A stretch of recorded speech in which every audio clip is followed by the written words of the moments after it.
In the ashes of the end rises the Doomsday Queen.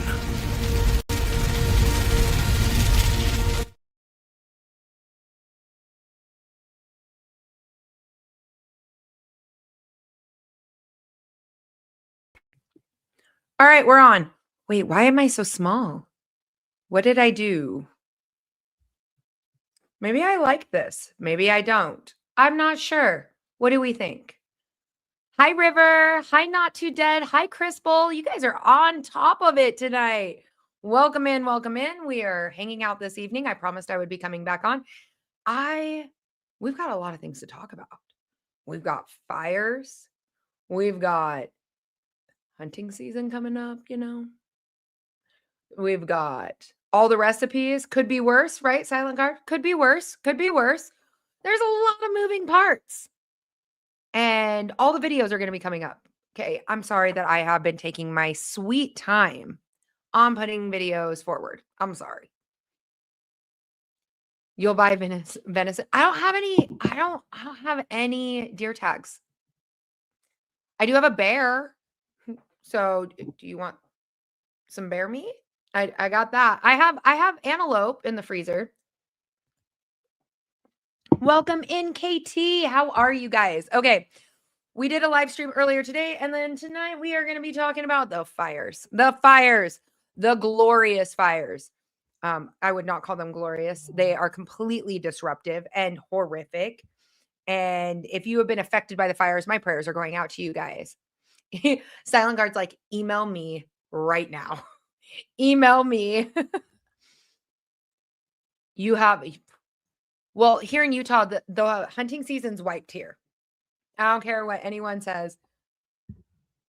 I see you came to Kentucky a while back. I'm sorry, Outlaw. I will give you a little bit of a hint. We are actually looking at houses to buy in Kentucky. My daughter ended up making a national team for dance, which is very exciting. I wonder if there's sound effects in here. I don't know. I don't think there is. But she won on a national team. And so I think we're going to be coming back down to Tennessee, and so that the whole family can actually see the area. Welcome in, Jessica. First time you've ever caught me live. Well, welcome in. Welcome in. Hi, KP. Hi, Levio. Hi, Bush Wookie. Be careful with bear meat. Many eat. Oh, I would hope not. Katie, thank you so much for the floating heart. I appreciate that. That was so kind of you. Have we found out any luck on it? Well, we've been looking at different things. I've learned that there is no income tax there, which is kind of neat. I like that. There is some benefits in land that we are looking for. So right now, I guess we're looking at Oklahoma, Tennessee, and Kentucky, like all 3 states. Not quite sure. So both me and my husband are 100% disabled veterans, and we want an area that does have good benefits in that. So no matter what happens economically, job-wise. Ooh, Levio, you were searching both. Hello from New Hampshire. I'm hoping to have a backdoor firing range by this time next year. Oh, I love that.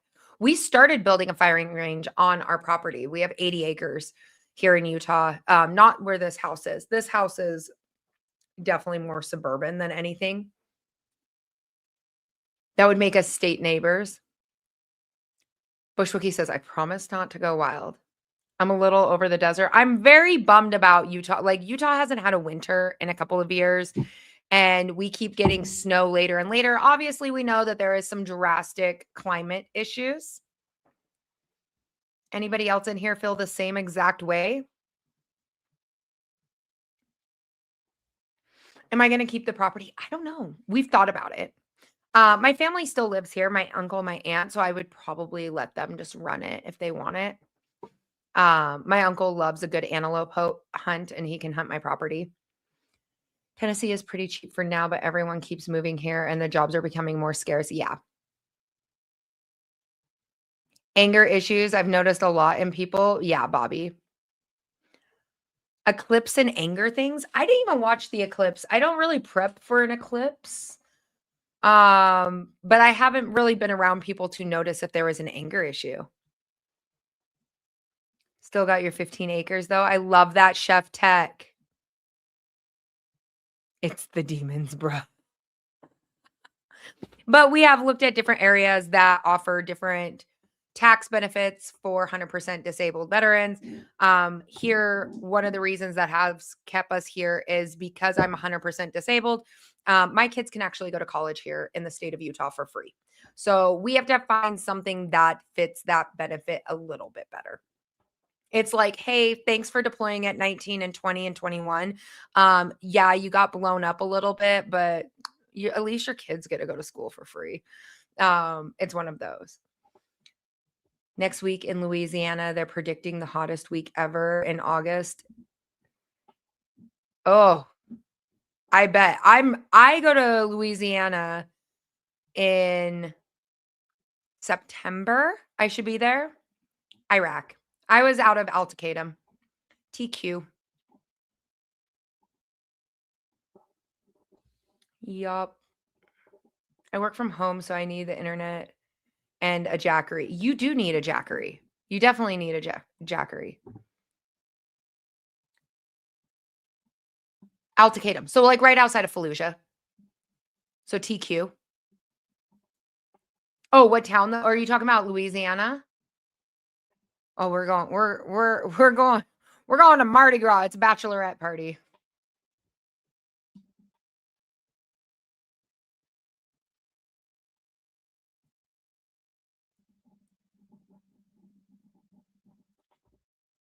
What, Michael? I'm confused, Michael. It's good to hear from you too. We have some pretty wait. The chat is moving really, really fast. Hold on.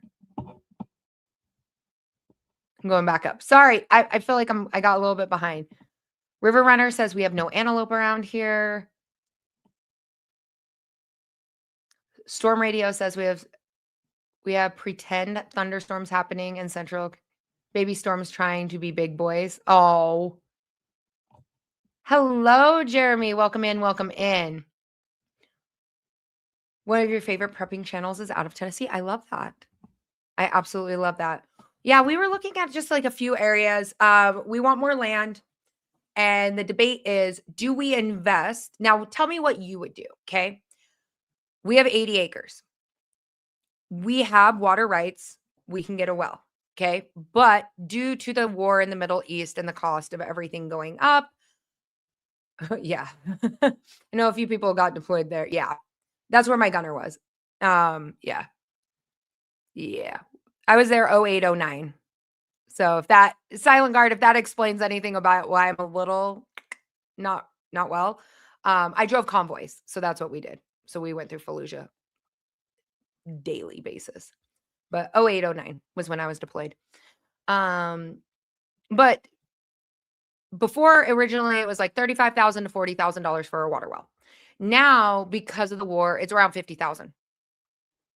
We can invest in that and do a modular home there. Decent price, right? 80 acres, and then start permaculture, start amending our soil, and start working towards that. Or we have this house here. We're on an old mortgage here, okay? Like we're talking 2.5% interest, okay? And if you know what an old mortgage is, you know what an old mortgage is. Silver Star, thank you so much for Candy. Thank you so much for the Silver Star. I appreciate you. No, but I was in the Army. I don't know that name. So we could do that, or here, houses that are the same size as ours are renting for about $4,000, $3,000. Okay. What if, and this is hypothetical, we rent our home out, pay this house off, keep this as like a little investment, right? If my kids want to come back here and go to school, they can. That's fine. Pull the equity and just buy something out there.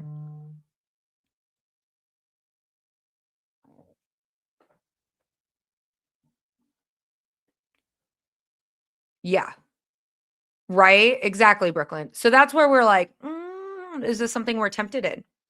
Or we sell my property and we buy a house in Tennessee anyways. So it's kind of like that coin flip. So we kind of have been doing like a bug out location home. Yeah, that's what originally the plan was, Outlaw. And then we've just decided no matter what, we know we're moving away from here. Candy, thank you so much for the floating hearts. I appreciate it. That was so kind of you. Who's Bob? Hi, Bob. 2.9% interest rate on our home. Housing is nuts. They ain't easy anymore. Yeah. So this area used to be considered the country. It is now urban. I will say that. So this used to be a rodeo town. Now it is high density housing. They've sold off all the farms. And we've had some problems, which you guys have probably caught on a couple of videos where we've had problems with our new neighbors, our new California neighbors. Sorry if anyone's from California in here.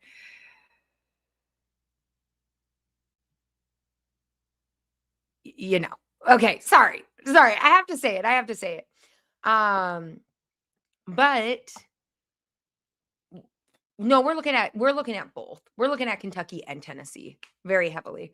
Candy's like, come to Louisiana. I'm tempted. I am not going to even lie to you. We've had problems, and we've had problems mainly in the last, we've been here for almost 10 years. This is the longest place we've ever stayed put is 10 years. We do move around quite a bit. We've bounced from location to location. This neighbor and this neighbor have become a pain. And we kind of figured out, like, at first we really just blamed this guy and thought he was like the orchestrator of all of it. But now we know this one's involved too. So now that we have the dual fecta, we are a corner house. We only have two neighbors, that one and that one. And I really don't try to bother anybody. I try to like mind my own business. During last fall, she was like chopping off my peach tree on the fence, like with peaches on it. Hi, Code Red. Welcome in. Welcome in. North Louisiana is the best. Okay. All right. If it's affordable, then it's doable. Watching our kids get into higher and higher populated schools, that kind of turns me away because I grew up in a really small place. So I'm like, then the cost of living has gone up so high in Utah that we're like, oh, do we really want to stay here? I don't know about that. So then try and find something that's feasible, matchable, no matter what, that we could afford no matter what. And also we want to downsize. We want larger property, smaller home.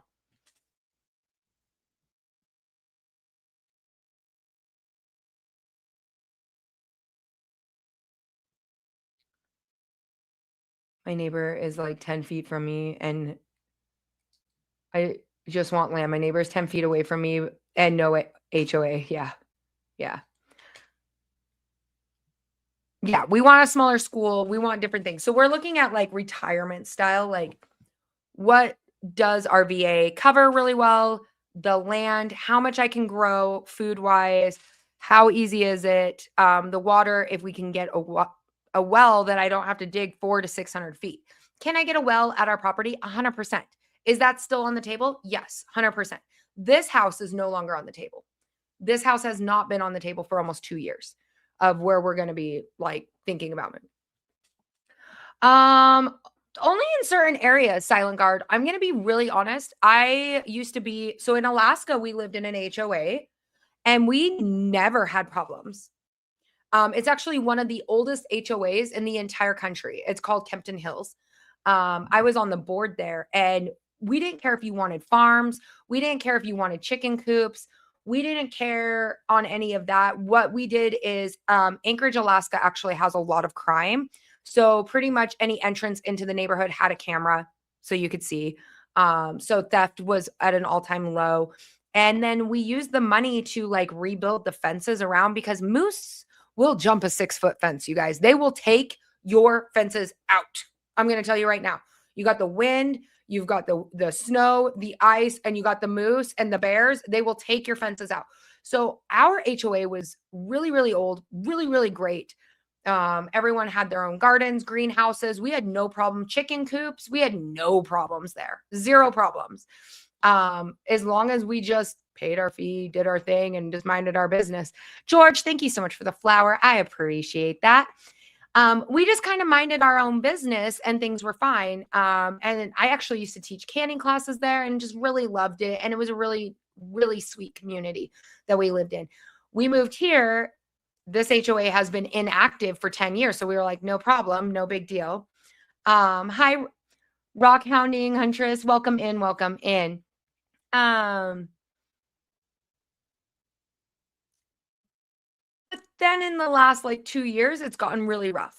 So right now, currently, you might see me hustle and grind because they want to send us a $200 fee for our strawberry plants in the front yard. Strawberry plants. 4th of July, we had the cops at our house over our camper being parked outside. Our camper is on our 80 acres, 90%. It was here for 10 days. And we had the cops here. There's campers all over our neighborhood. Nobody else's house had the cops knock on the door. Just ours. Just ours. So it's kind of an interesting thing. Yeah, Levio. And we paid for our own like snow, like plows and stuff like that. Hi, Santa Country. How are you? I need to text you back. I am so sorry. I've been so backlogged on texting. Did you still want to do a radio show on Friday, right? I need to get better at texting back. I am a horrible texter. Just call me. Horrible texter. I would melt down, just petty that way. So we've kind of ended up in a situation where it's like, okay, we can't really argue with them because they can see our chickens and ducks. And we've already been reported for those, even though it's not really in the bylaws. But now they're trying to make up new rules. So we've already straight up told, I'm like, over my dead body. You will never get me to remove my animals over my dead body. Over it. I'll do anything else you want. Like you want me to paint something a different color, I'll do that. But no. Cops to our house. Animal control said that they were in a rickety shack. Have you guys seen the video of have you guys seen my chicken coop? Do you guys know what it looks like? Have you guys seen it?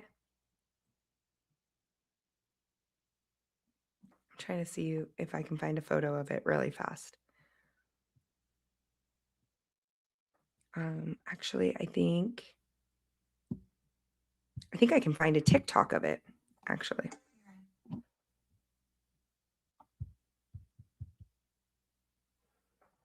Okay. Do you guys want to see? So they are at a chicken palace, 100%. This is my chicken coop. This is my chicken coop. They had called the cops and animal control, saying they lived in a rickety shack. They have air, like airflow. They have heaters.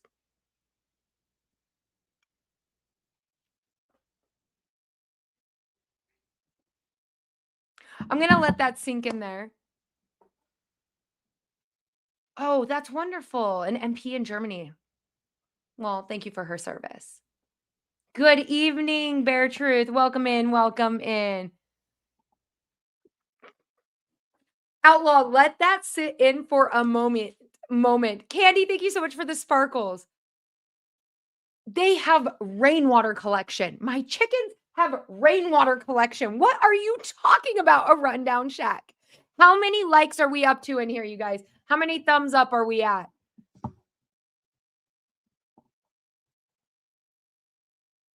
Girl, Candy's like, you can come here and have a whole farm and it will be totally fine.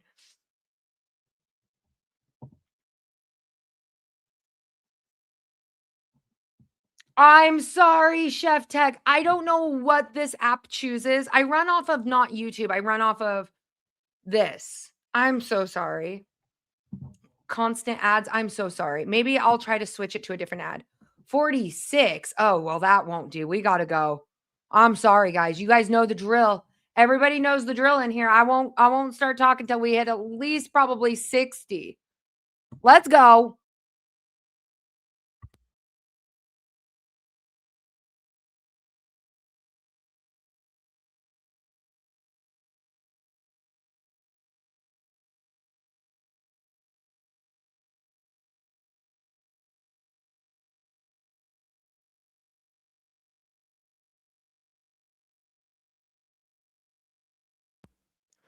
We're at 55. We're at 55. Can we hit a 60 in here? Can we hit a 60?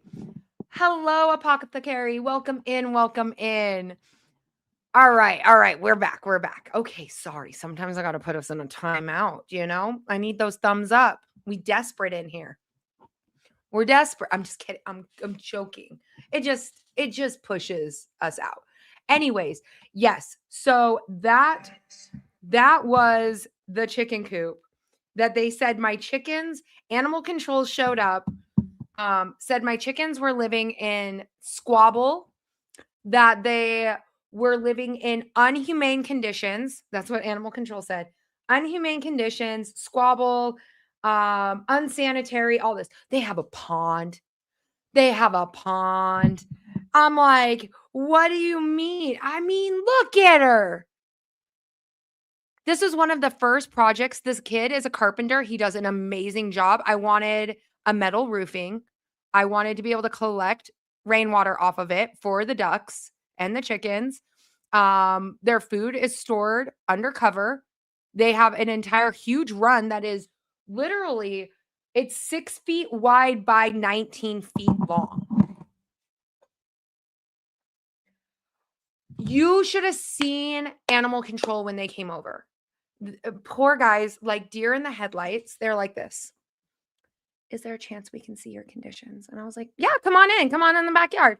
And he comes in and he goes, this is nice. I was like, oh, he watches TikTok.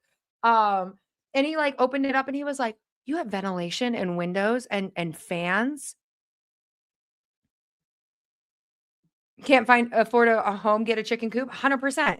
100%. I got a guy that can build you one. And I was like, and he was like, your birds look very happy, very fed, very watered. They have a pond. And I was like, they're fine. They're fine. Animal control has come by 3 times in the last year. And they already know, like as they pull up to the house, they just drive away. I just told them, I was like, you can go through my backyard. You can go look, like they're great. So no matter what, we will never stay in this house. Like now we are in that crunch time. Our kids are about to enter high school. We want our kids to go to a high school that we approve of. We do not approve here. So where do we go? So we have until about springtime to make an actual decision. So you will see me either try to pump as much content out as possible so that we can afford that. Because my husband, potentially, if we leave this area, he might have to find a new job in total. So you might see a lot of changes and a lot of different things go on, but it will be for the better. And it's for our kids, like making sure that they are in smaller schools, better education, those kind of things. Lake Charles, Louisiana, it is. Candy says Lake Charles, Louisiana. I got to write that down. Hold on. Make me a note to check out Lake Charles, Louisiana. I made it a note.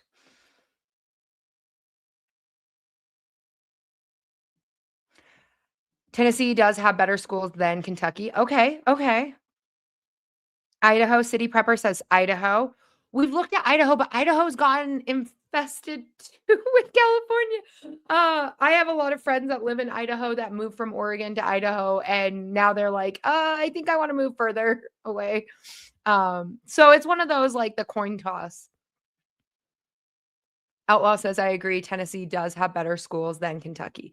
We definitely don't want to be anywhere urban. I will teach you, Candy, all the prepping ways. I got you.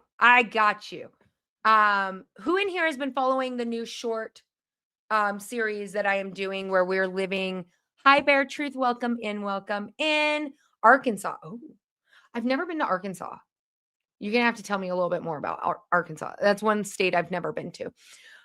We have been doing a series where we eat only from our preps every single day. We are on day 12 of eating from our preps. And I have learned a lot in that time frame. So when we're talking, I have learned a lot. I season my food really well. I really enjoy what I can. but I want to do a few new varieties. I've already felt where I was like, I'm exhausted, I'm tired. Like, think about it. Like, you're physically fatigued, all of that. Where do I want to go with it? What areas would you want?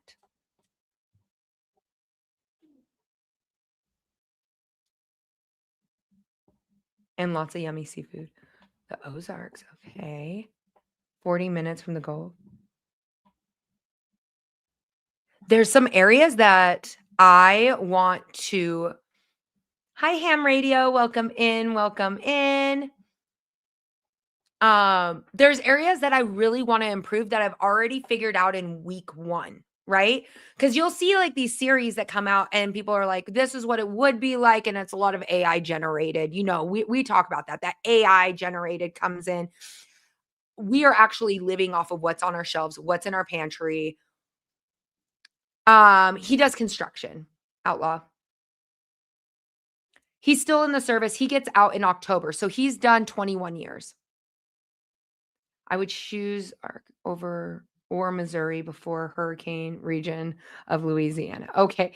Billy D's like, excuse me, hurricanes, no restrictions, have chickens, pigs, cows.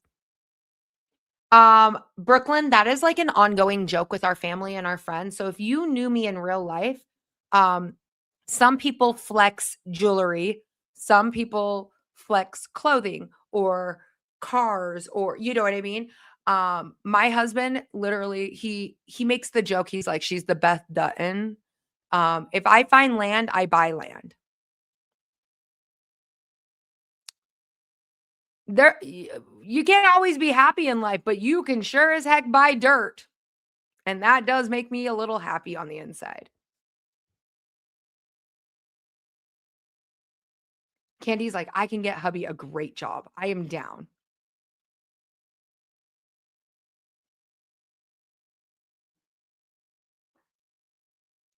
He's worked on the border. No, I worked on the border of Arizona when I was in.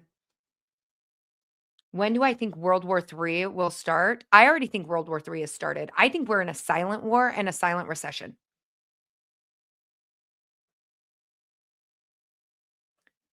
That taxidermist YouTuber just posted a short saying that. Wait, what one? Oh, wait. Are you talking about the short reel guy? Silent? He's freaking hilarious. We actually just sent that one back and forth. Are you talking about this guy? Hold on. Hold on. I guarantee. Is that the one? I bet we're talking about the same guy. Literally, my husband sent that one to me. And I was dying, cracking up. It's a song he quoted. This guy. That's who you're talking about, right? That's who you're talking about. Yeah. That was literally just sent to me. And they were like, you'll buy dirt. I will buy dirt. I will buy land. We were just discussing cyber attacks coming literal what was it, yesterday or the day before? Yeah, him. Sounds like we're on like the same For You page. Yeah, we've been in World War III for a while. Drones are very intimidating. If you've not like done your research in it, I would. Money can't buy you happiness. It's a song, but it can buy you dirt.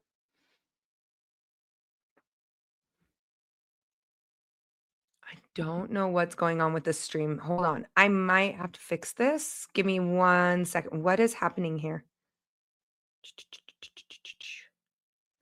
Surely you're not as crazy as Beth Dutton. I'm going to let my moderators answer that one. I love you, old grouchy, but hey mods, do you want to inform him? He doesn't get to see the like really rogue side on TikTok. We'll let everybody else inform you. Ask him about the tires. Ask them about the tires. I'll let the mods do that.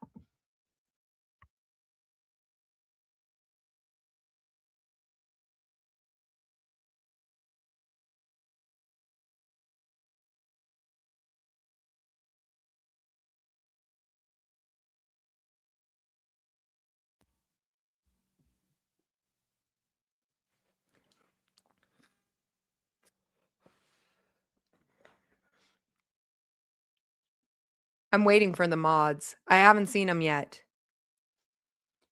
Serena says, I wouldn't want to be on her bad side. Should I bring over the unhinged videos? Do you think YouTube would like the unhinged videos?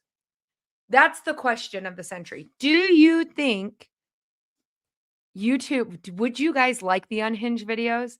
So I did a video series and I talked about KT is like, oh, the tires had me. So in high school, I went to an itty bitty high school. We had 12 people in my senior class, 12 people. Okay. And I had transferred from a bigger school to a tiny school. And on this tiny school, we got all the way into my senior year, all the way into like preparing for graduation, right?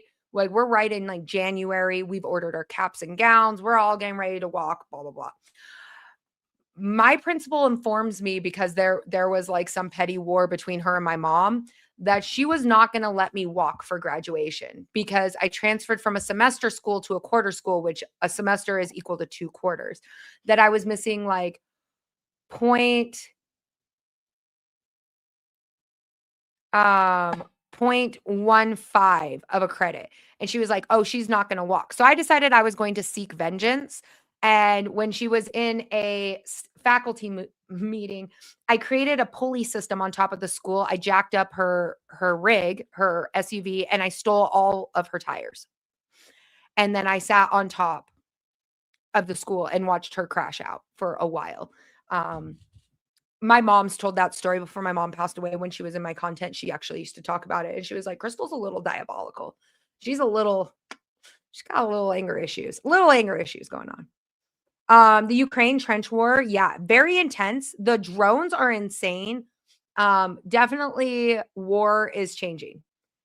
And Lord, welcome in, welcome in. I wish you had a video of it. I don't. I'm glad there wasn't technology then, you know? I'm a little okay with where I'm at. Levio's like, I want you as my friend. No, you don't. For your friends' sakes? No, you don't. No, you don't. I'm mean.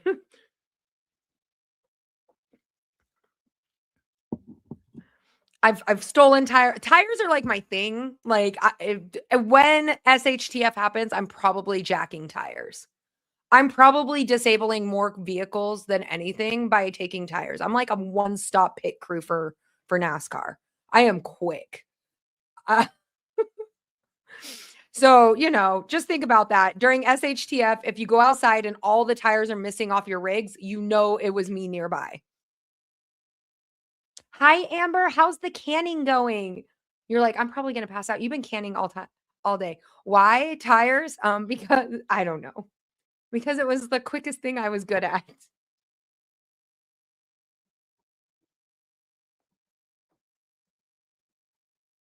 Need help with mods. Oh, you're so sweet. Oh, that's amazing, Candy. I'll keep that in mind. Definitely. You left Tennessee 5 years ago for Florida. Wait. Why did you leave Tennessee? Couldn't be happier. What made you want to leave, Joe? If you don't mind me asking. That's intense. The new season of Lioness, that's what we've been watching. Sounds like me and Billy D are on the same watching schedule.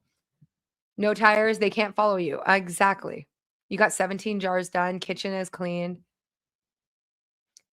Mike over here is like, and I want to leave Florida for Kentucky. See, you guys could have just done house swap. I did a few little interesting ones. Most of them were about my mom. I started becoming like a little pit crew, like at age 13, 14. I just became like a NASCAR pit monster. That's what I would call it. My mom dated this guy. My mom is now passed away. So this is just kind of one of those funny stories that you guys get to know me a little bit better. I get to know you guys a little bit better, and we go straight back into prepping. But my mom dated this guy, and we call him El Camino Man. He listened to a lot of divorced dad rock and drove an El Camino, and he paid way too much attention to my mom's best friend. And my mom's best friend paid a little bit too much attention. So you guys can kind of guess where that was going to go, right? And my mom was a total babe before she passed away.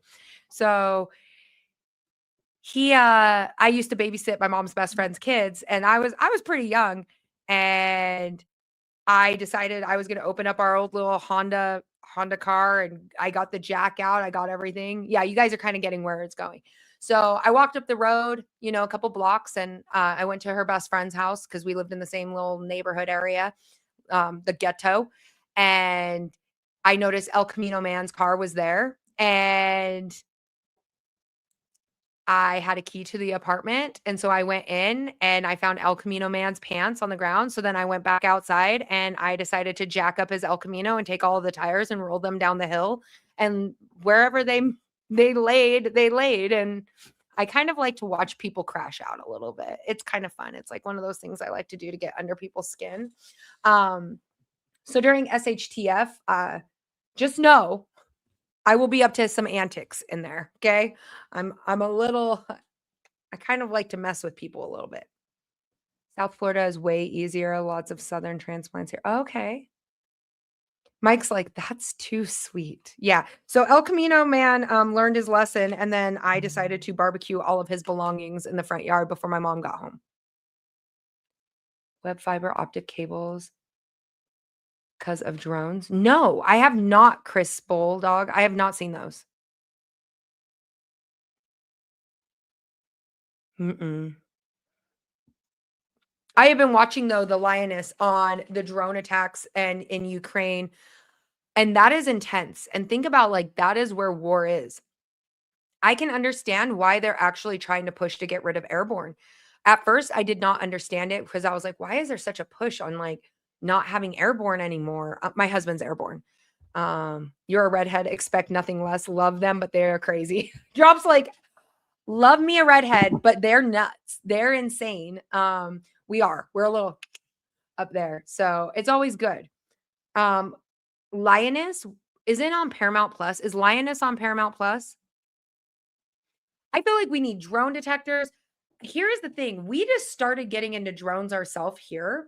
Who in here has drones as part of your preps? We have drones. And I was thinking more for recon, but now after seeing that, us gingers got to stick together. All the felonies and misdemeanors. Absolutely. Yeah, Lioness. Yep. Tech center's like, obviously. It's okay. We all kind of just like walk a fine line of a felony. It's fine. JM Cart, welcome in, welcome in. We are absolutely talking preparedness. So when it comes to drones, that is an actual area that we are starting to look at, especially because we live in an area that's prone to fires. Tech center's like, I will build you anything you want. I am down. The little redhead that lived behind me as a kid was mean. Yeah, we are mean. We are mean. We are loyal, but we are mean. You have 3 drones. We have 2. And now I feel like we want more. And especially with all the fires that have been happening, lifting a drone up to have a better footage of like natural disasters, I feel like that is really important. Tech center is like, for sure, I live to build. What's the coolest thing you've ever built? Have you built yourself a bunker? I have questions now.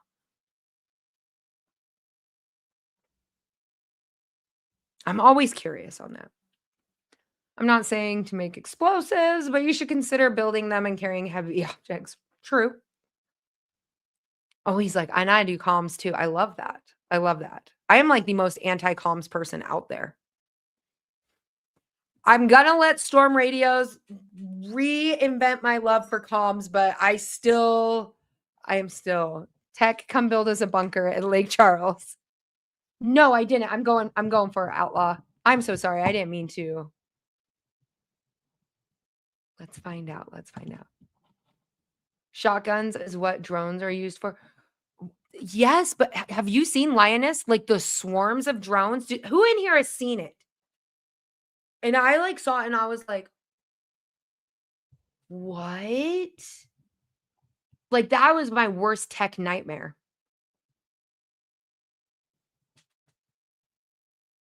Insurance on your drone, necessary paperwork, FAA. Yep.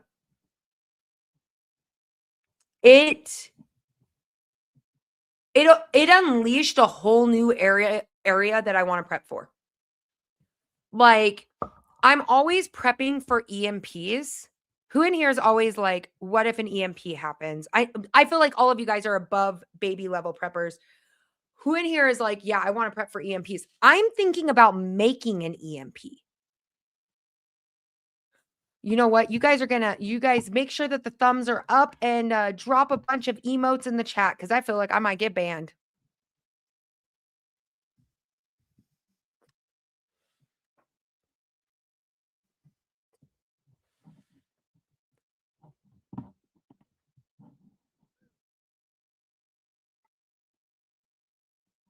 Chef Tech's like, dropping it. Anna Kriv is like, raising hands. I'm raising it. Like, EMPs are definitely a worry, but at this point, after seeing all of the drone attacks, I'm like, are EMPs that bad? Triggered the zombies. It seems logical that one might happen. I agree, Renee. Laura's like, we are definitely on a list. Crystal, you just got us on a list. Doomsday Queen got us all put on a list. After watching those drone swarms, I was like, an EMP would be great right now. I really, for a moment, when I looked at it, you see it. I wonder, do I have Paramount Plus on here? How bad of trouble will I get in trouble with? Yeah. If you haven't seen it,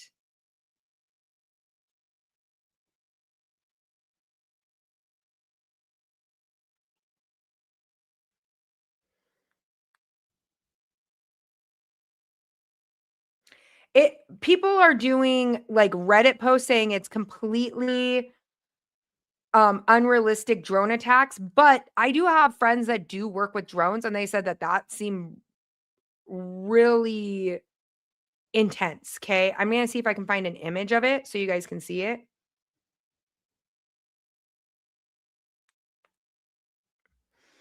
It's like hundreds of drones swarming at the same time. It's on Lioness. It's on Paramount Plus. And when I saw it and I was like, new fear unlocked. Thanks, Tech Center. New fear unlocked, because think about this, right? You have so much technology now, and we are in a tech World War III. We really are. No, I'm not, Drops. What is that? What, Michael?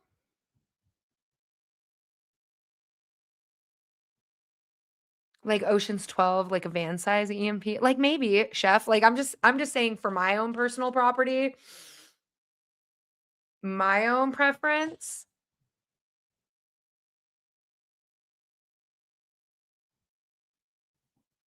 I get what you're saying. The cyber attack, we just covered that one. Outlaw, did you see that live stream where we just went over Michigan? We went over Illinois, Michigan, Wisconsin, Minnesota, California, New York. Where else did we go over? We went over quite a few. Travel ad for Istanbul. I'm sorry, Chef. That's how I get paid, man. I'm sorry about the ads. That's how I get paid. Please wait one. I don't know why it's trying to send you on travel ads. An air-gapped laptop somewhere. Never let it connect. Yeah. I need to do that. Tech, that's such a great point. See to Florida. Corn doesn't look good in the field. They released the agriculture reports today. I need to actually go and pull those open. Let me pull them open really fast. Roaming Prepper. If you guys haven't given him a follow, you should. He's great friend of mine. But the reports came in for 2026.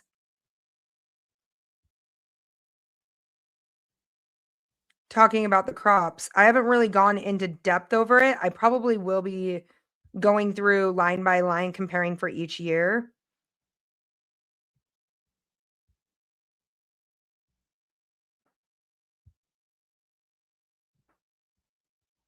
And it talks about, you know,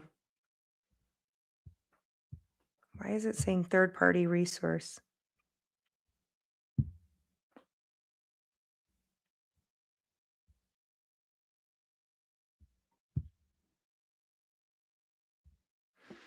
So it looks like this. I don't know if you guys can see it very well. It's so much in here. But like August projections, exports, production, domestic use. It has everything in there. But there's a lot of it. Like the first things that like really stood out to me is, so they have a column in there and it talks about reliability projection, and a lot of them were like average, below final, smallest, above final, below final. And the ones I started noticing over and over was below final, below final, below final, smallest, smallest. So if people are not, and this is just in wheat, I'm only looking at wheat right now. Try to turn the screen down. Okay, let me see. Can you see it a little bit better? Okay, you can. So it looks like that. And Paul, I don't even have makeup on, man. I appreciate that. That's such a compliment, but I feel a little run down today. A little tired. But when we're talking on wheat, these are like exports below final. Very few that were like largest. Cotton was smallest. Some of it was largest, above final. Then I went to soybean. And so soybean, a lot of it was smallest. Like I started noticing projected, and this is for August projections of 2026. And then I went through and I started looking at 2025's projections, and you can see a change. So if you're not preparing your home, your food pantry, you're not for like remembering this part. This is big. You have access to all of it. All of it, okay? This is from the USDA. This is from everything being grown, exported. There is a very big warning sign, but then they release a report and they're like, everything looks great, guys. But if you go back and read each report, very few I see that say largest. A lot of them is smallest. Rice, above final, average, below final, confident, below final, confident, interval, below final, largest for one crop. And this is for the world. Like, this is the region is for the world on some of these. And it will tell you, like it will say world, United States, barley. Let's go over barley right now. Barley, above final, average, below final, largest, smallest, below final. How many below finals are there? 1, 2, 3, 4. There's like only 20 listed on here, you guys. 4 are below final. There's at least 5 that are smallest. Average. Going to beef. Beef, there's only 1, 2, 3, 4, 5, 6, 7. 7. Beef, smallest. Root, mean, square, error. One of them, largest. Confident interval. Below final. Smallest, above final. Patrick, thank you so much for the sparkles. I appreciate it. You go into corn. I mean, you can look at all of these reports and I'm just like, that's interesting. That's interesting. But you can see all of these. Total red meat. And these are like there's so much on these reports. And if you're not really thinking about it, you should be concerned. I am concerned.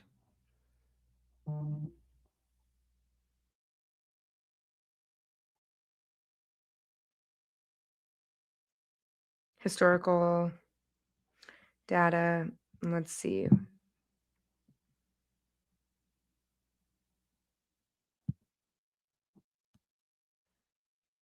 Like I went into coarse grain in May, below, smallest, below.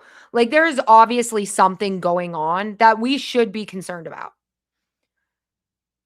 And you guys can look this up on the USDA. So when you see major news companies that are like, no, there's nothing to worry about, then you're seeing all the recalls. And then you're actually seeing these reports coming out from the Department of Agriculture. And you're like, but you're not worried. But everything is saying smallest, below average.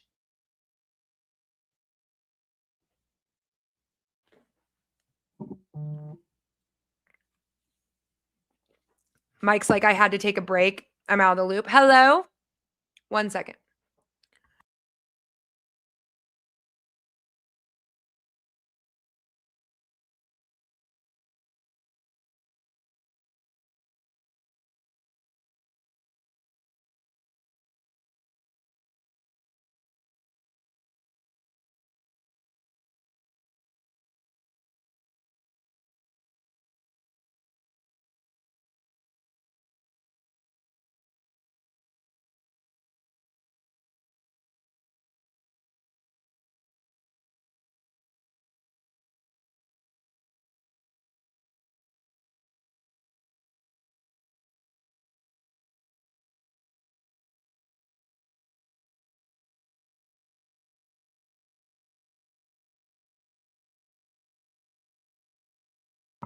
My daughter is sick and she wanted tomato soup, so she just got a jar of tomato soup.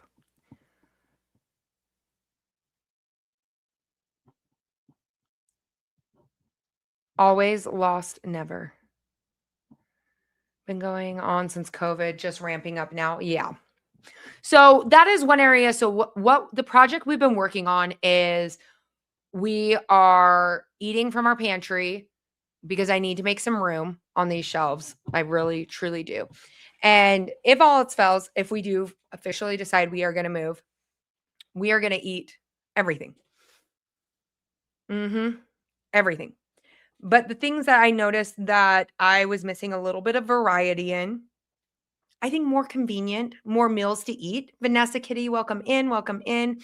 I think I want a few more meals ready to eat. Ones that are family approved, not just me approved, not just adults. Thanks, Patrick. I appreciate it. I know we were looking at those trees trade. We have to make a decision if we're going to stay here and build there or if we're going to leave. We have to make those decisions really soon. So we're just kind of weighing out those options and just trying to figure out exactly what we want to do. But you have these USDA reports coming out. You have, let's talk about the wildfires. Who in here has been affected by the wildfires? I'm going to love Louisiana food.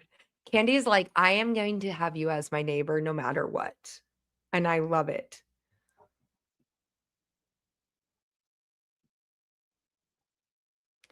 Nice plants, but no beans. My bean plants are doing fantastic, but not as many beans.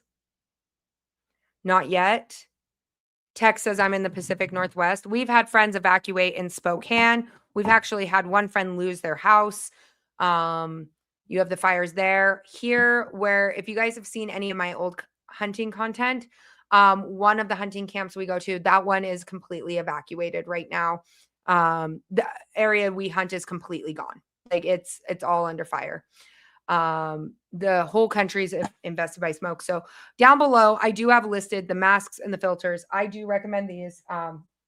Don't be mad at me for a moment, but they're from Mira. But this is the VK 530. This one does carbon monoxide and carbon dioxide. Really like that one. That is one that we actually improved in our preps this year. So we wanted to make sure that we were adding more in. Washington's insane. Utah's insane. Everything is on fire. The smoke is horrible. It's crazy. And my thoughts and prayers go out to them. If you do live in an area that is prone to fires, I know we covered it way earlier, but I want you guys to know that, like, make sure if you're in an area that is prone, move your bug out bags to your front door. Okay, guys? Move your bug out bags. I love Mira, 100%. Gray man. Absolutely love them. We actually move kennels next to our chicken coop and down here so that we can grab our cats and our chickens and go. We live in an area that is very prone to fires. We have been very thankful that none of the fires have jumped the mountain over on this side, but it still is something that we've gone through before. Evacuations happen here. That is a constant thing for us, is fires. So we just I want that to be at everyone's forethought, because we have friends that are in Spokane that did not have a bug out. They literally grabbed stuff and gone, and then they lost their home. So my thoughts and prayers are with them. We need rain, but not lightning. Every time we get rainstorms here, we get lightning and we get new fires. So I want to keep those people in my thoughts and prayers, and make sure that if you are in an area that is prone to it, if you know you're in fire season, just move your bug out bags. Don't have them like shoved in the back of a closet. Just move them up by your front door. Be vigilant in a sense of, hey, I need to be able to do this and this.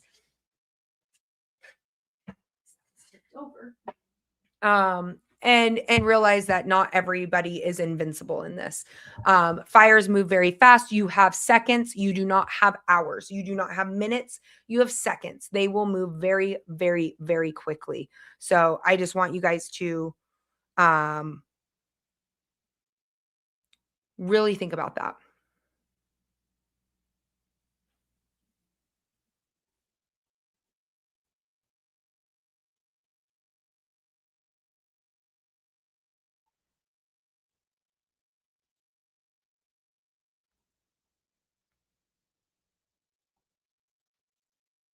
Hold on one second.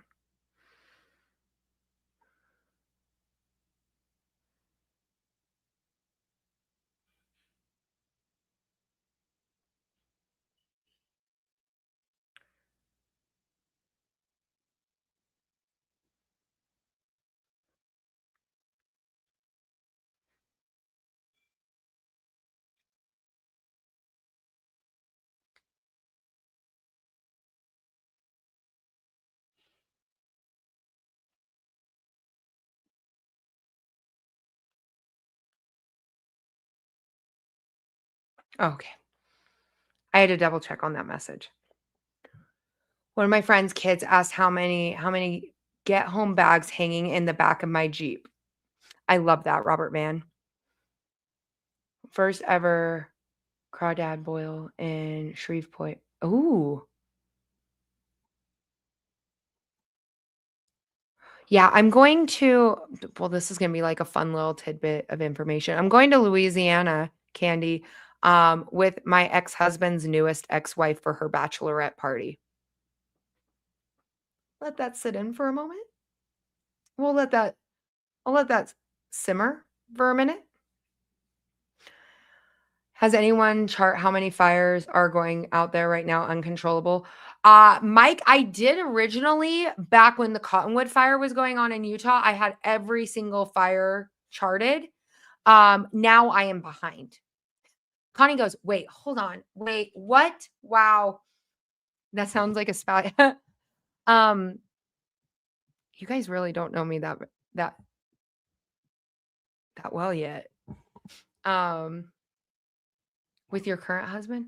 No, my ex-husband. Yeah, we're going to New Orleans. Yep. In September. So we were married to the same guy. Not that I'm not who I'm married to now. Just so we're all clear. I got married really young and dumb.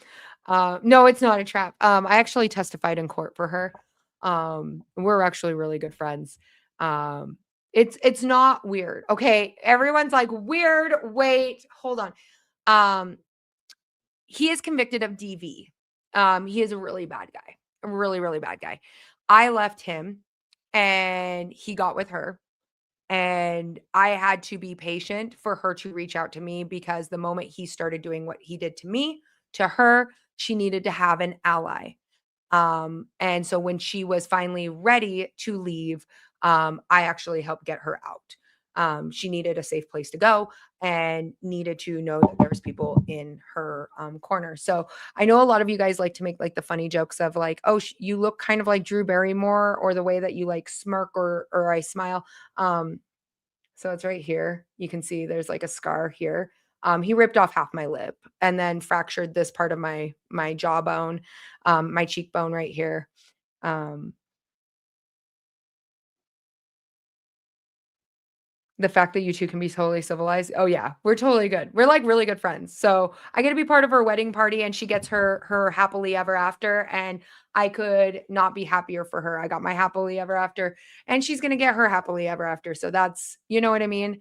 For me, that's a good thing. So, as you guys get to know me a little bit better, you guys kind of get to know my past and what kind of made me the way I am today. So I'm starting to get more comfortable with you guys. Like, I don't want to be just a talking head. I want you guys to understand, like, I connect with you guys on different levels. But yeah, we're really, really, really close friends and very excited. We all do dumb shit when we're young. Yeah. Um, she only found out about me because he was still married to me. So I paid for his rent for the entire time I was deployed and then for an entire year when I got home, and he was already engaged and she was living with him. They were getting ready to have a kid, and it took me putting a ad in the newspaper, like needing a divorce because he was like evading all like serving matters, and like I had to pay so much money to try to get him served, and I had a permanent restraining order against him. But yeah, awkward trauma dump. So that's out there, you guys. Like, I mean, that's there. And the first day that she found out he was actually married was the day that he actually went to court. And she was like, "Where are you going?" And he's like, "Oh, I have to go to divorce court." And she had no idea. Like, that was like big red flag. All in there. So she chose to marry him, and she has now been free from him for almost 7 years. Because I was higher ranking, Steph, in the military, BAH, until that divorce paper is signed, I am required to pay for where we live, even though I moved out. And because he was lower ranking than me, all my money went to pay all of the bills. So, until I could get that divorce, I still had to pay BAH, unfortunately.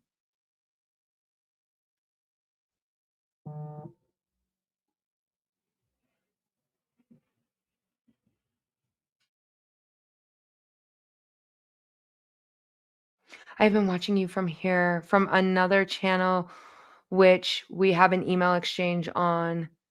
So much respect. Oh, thank you, Gray Manifesto. I appreciate that. Do I know? Am I on this email exchange? A lot of respect for you. You just got home. What's the topic tonight? We were talking about fires. And we were talking about the USDA just released food shortages.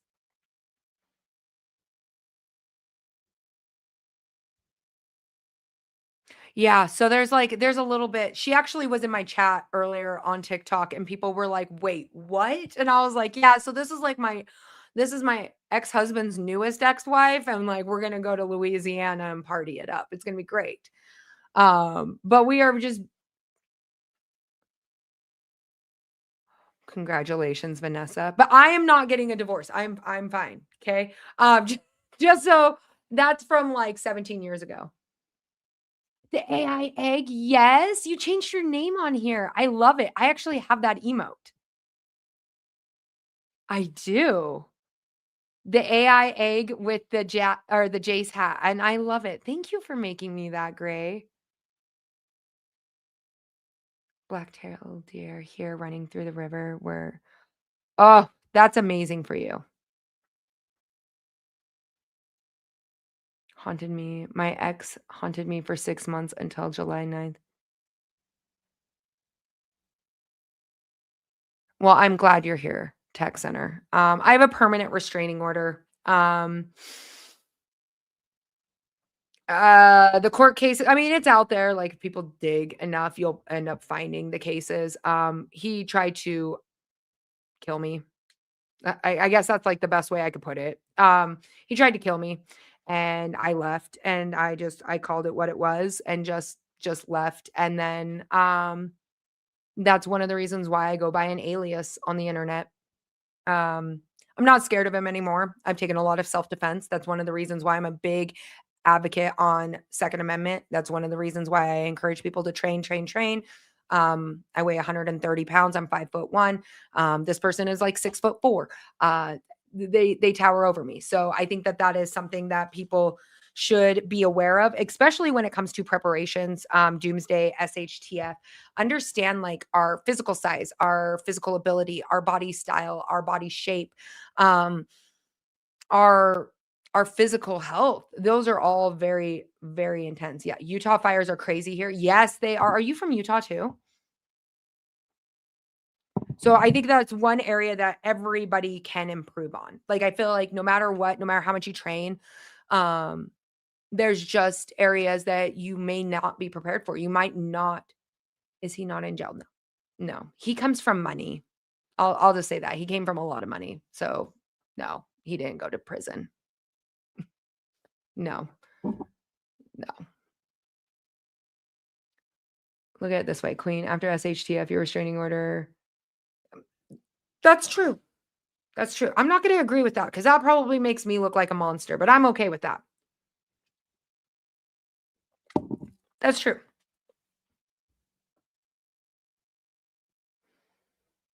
Six'3", 221. Always the short ones who think they can do trouble. Yeah.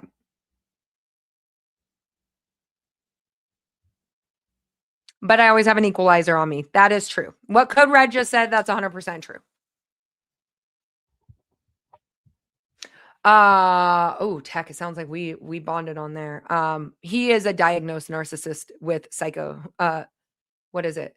Psychopathic tendencies.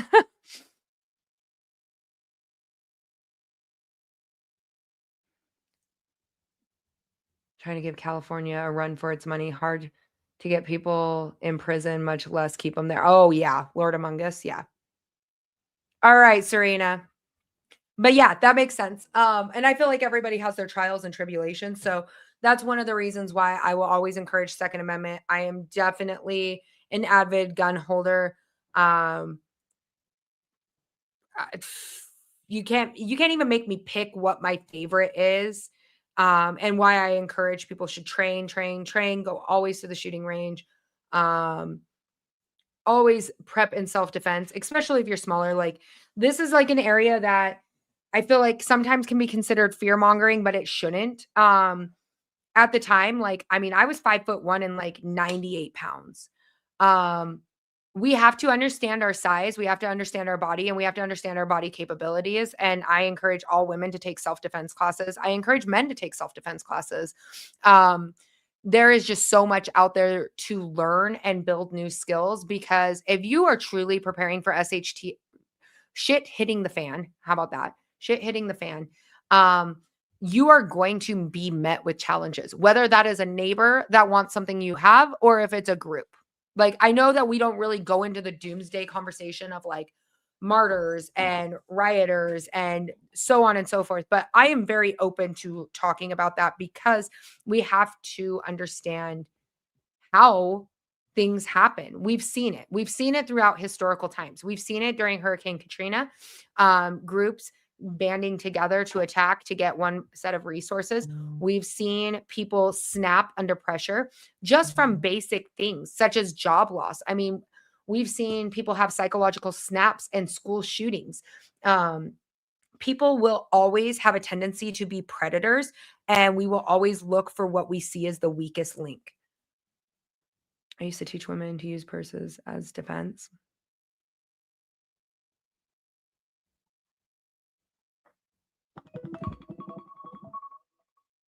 That's an alarm. I got to turn that alarm off. So we really have to be open to that full conversation. We have to be open to if something gets worse, if attacks move to the US, or ultimately, what if the grid goes down? I mean, it would just take water going down, electrical going down for people to absolutely turn catastrophic onto each other. I don't see people relaxing a little bit. What do you guys think? So that's one reason why I encourage having a garden, growing your own food, preserving your own food, so on and so forth. We really want to stack that deck. If we're not stacking that deck, then stack skills. It doesn't have to be all financial investments. It can just be basic level skills. I'm going to tell you right now, the one thing that always makes me giggle is I'll meet somebody who's a gun enthusiast, and then I'll see how dirty their weapon is, and I'm like, really? Can we clean that? But I feel like that is the army coming out of me, where I'm like, fix that. That's disgusting. Your garden is kind of weak, but there's always another year to start improving more and more gardens. Holy cow. I just read Outlaw's comment and Mike's like combo together. It does. It breaks your heart, Outlaw. It does. I mean, who in here watched what happened in Idaho? Who in here saw on the news the shooting that happened at In-N-Out? Thank God for the Second Amendment. In Utah, we just had another scenario that just happened. There was an altercation in a gas station, and a guy went and drove around the parking lot speeding out, went in with a shotgun and got taken out by a civilian right here in Utah. This just happened like 2 days ago. He went in with a shotgun to start shooting people in our gas stations, and two civilians pulled on him, and one. Are you from you watched it? That guy was amazing. Or the Utah one or the Idaho one? The Idaho one made national news. The Utah one I don't think has made news. Yeah, Tech Center. That's Idaho. That is the civilian.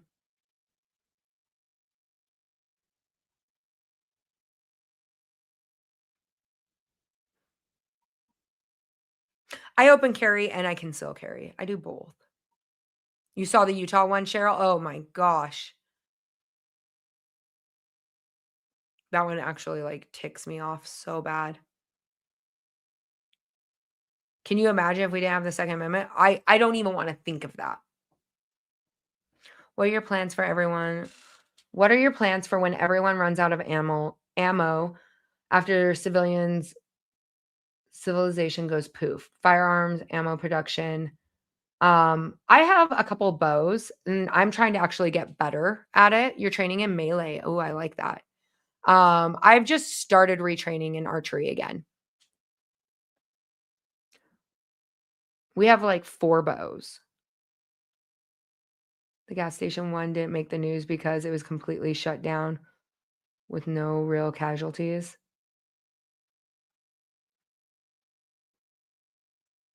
Everyone who knows you carry concealed. I love the Idaho one because shall carry state. I do. I love the Idaho one. I'm literally all the things. That gas station wasn't shut down. It wasn't a mass casualty, but that gas station's not shut down. I can tell you right now, I get gas there. I've gotten gas there. That gas station's not shut down. I will say that. That one is definitely not shut down. I was raised CBs, cleaning, but it was not a mass casualty. But driving around. Also, a lot of people don't know there's like a middle school and like an elementary school right there. Like that area is high children. It's actually right next to like a shopping center, like a mall, like an outdoor mall. The only one real Russian is. No, you're totally good, Lord. I knew what you meant. Well, yeah, he was shut down. Okay, I get what you're meaning. Yeah, mass casualty. Yeah, because as soon as he walked in with the shotgun, he got shot. I mean, he died instantly. But I think that that was a real hero in Idaho. Definitely in and out. Main weapon will be used one-handed 14th century arming sword. I could never wield a sword. I'm not even gonna lie. That's pretty cool though, Unforgiving American, that you've invested that much time into it. That's pretty cool. Sounds safer to go to Shreveport. Logan's like, go to Shreveport. If any information, anything shutting down, like jobs, other stuff, I heard millions of people have lost. I've heard that there has been a mass movement on AI lost jobs. That one is pretty big right now. A lot of people. Okay, so who in here believes that the recession now is here? That they're actually talking about it on the news. And we're talking job recession, people losing jobs. Something has shifted society-wise. And I knew it was coming sooner or later, but you can see a movement like definitely change. You have a compound bow overdue to be restrung. Yeah, I have to get the Hoyt restrung.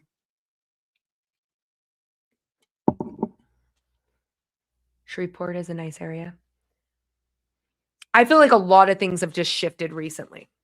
It's been here, but it's been like a quiet, like it's called a quiet recession, I feel like.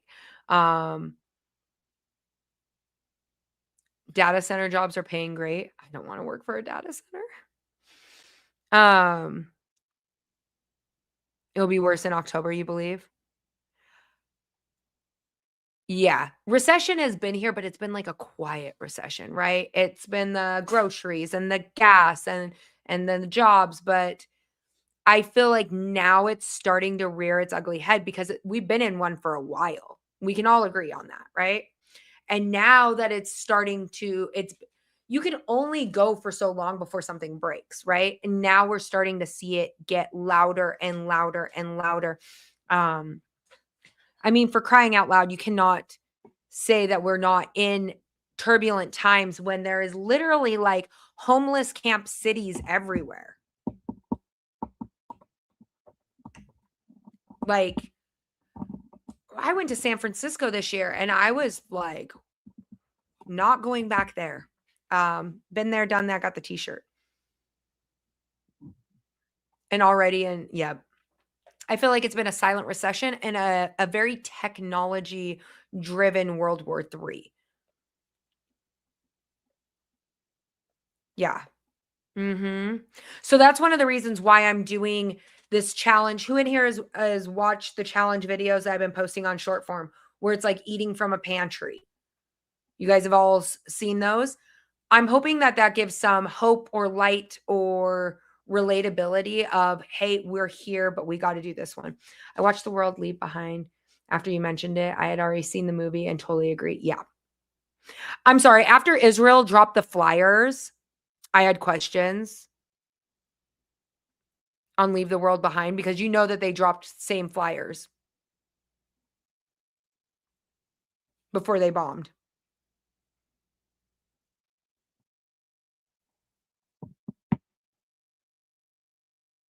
What, Michael?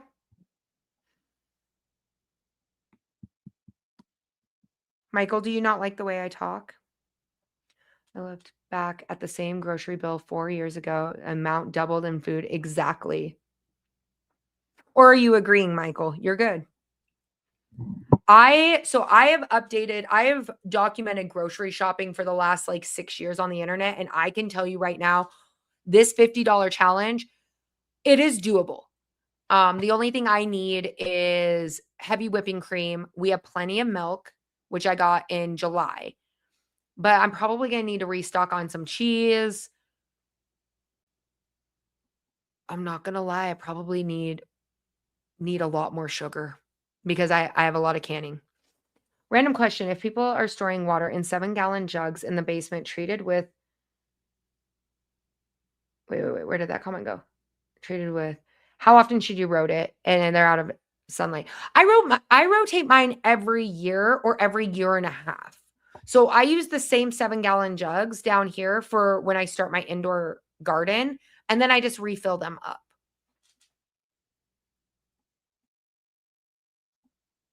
So, oh, you are trolling me. Okay, Michael. You've been trying to participate in the pantry challenge. Not perfect. Few things purchased. What is something that you've witnessed in the pantry challenge, Billy D, that you think that you would change? Me, I feel like I want a lot more meals in jars. However, because of my space limitation, not too many. Not too many. I actually am kind of in between. I need more cheese. I'm out of Parmesan, so I'm a little upset with that. I'm a cheese snob. The store canned items can stack on top of each other for space, but I feel like there is a gap that I could definitely try to change. Sugar and starch stores as a new currency. I have to do a lot of canning. So we have next week. Would you guys like a canning live or no? Or do you just want updated lives like this? What makes you more happy? I do a lot of canning lives on TikTok.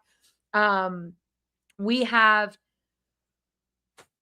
I think it's roughly 320 pounds of food coming that I ordered in July.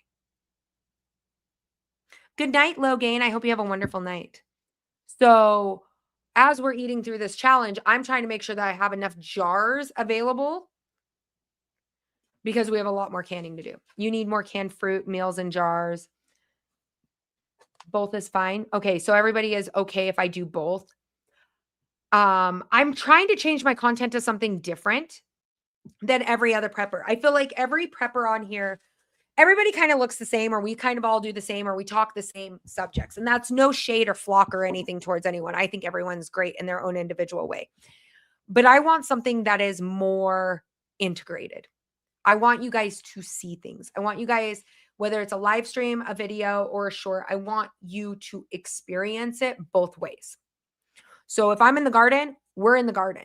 If I'm preserving food, we're preserving food. If I'm out on the shooting range, I can't do it on live, but we're out on the shooting range together, okay?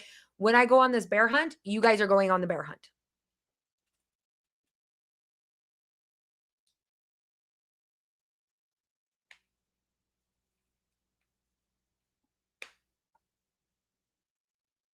A combo works great. Do whatever you want. I try to keep it really balanced for you guys, but I am definitely looking at more integrated.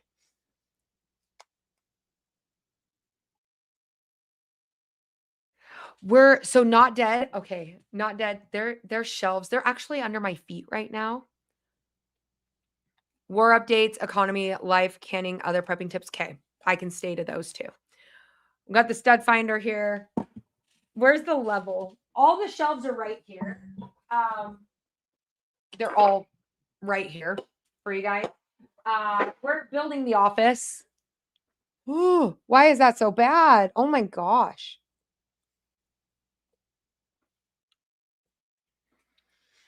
But the office space is getting fixed. Code, I need a freeze dryer. I have a freeze dryer right there. Maybe recommend a new book that nobody has read yet. Ooh, okay. How about a new series? Would you guys like a new series? I'm going to recommend my friend's series, okay? Hold on. I think you guys are going to like it. I just got the books.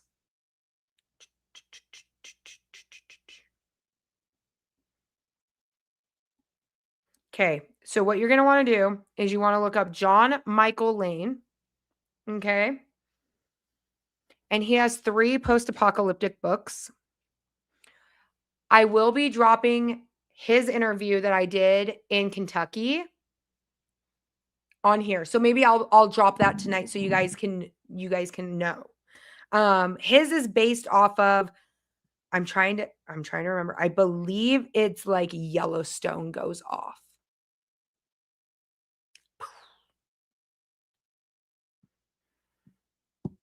I have a couple of books from a couple of artists that you might really like. If we move, that's the goal. So if we move out to the property, we will build like a barn-dominium out there where I will be out in the shop and be completely separate from our house. That's one big thing for our family is we want my office space and what I do for prepping separate from the house. Not Too Dead. You love seeing the adaptation. Yeah. So those shelves are going to go there. Behind here is actually where a television is going to go so that we can actually pull up what I'm viewing. Everything costs money, so I'm just saving money right now. But I need another monitor and I need a desktop that's going to run live streaming a little bit better. I'm on my laptop. She's not the cutest. Here, I'll take a picture of her for you so you guys can kind of see what's going on. I've already filled her memory like to the brim. I have external hard drives all over my desk. Land updates. We still need to dig the well. But right now we're kind of in a coin toss. Do we move? Do we stay? Do we move? Do we stay? What do we want to do? 9. 9. I can go get her right now. I can close live stream.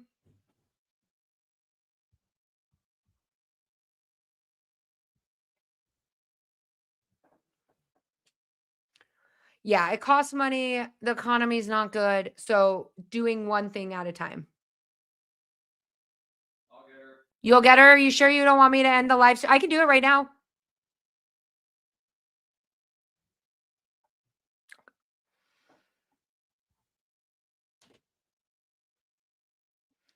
Candy says, I told you to move.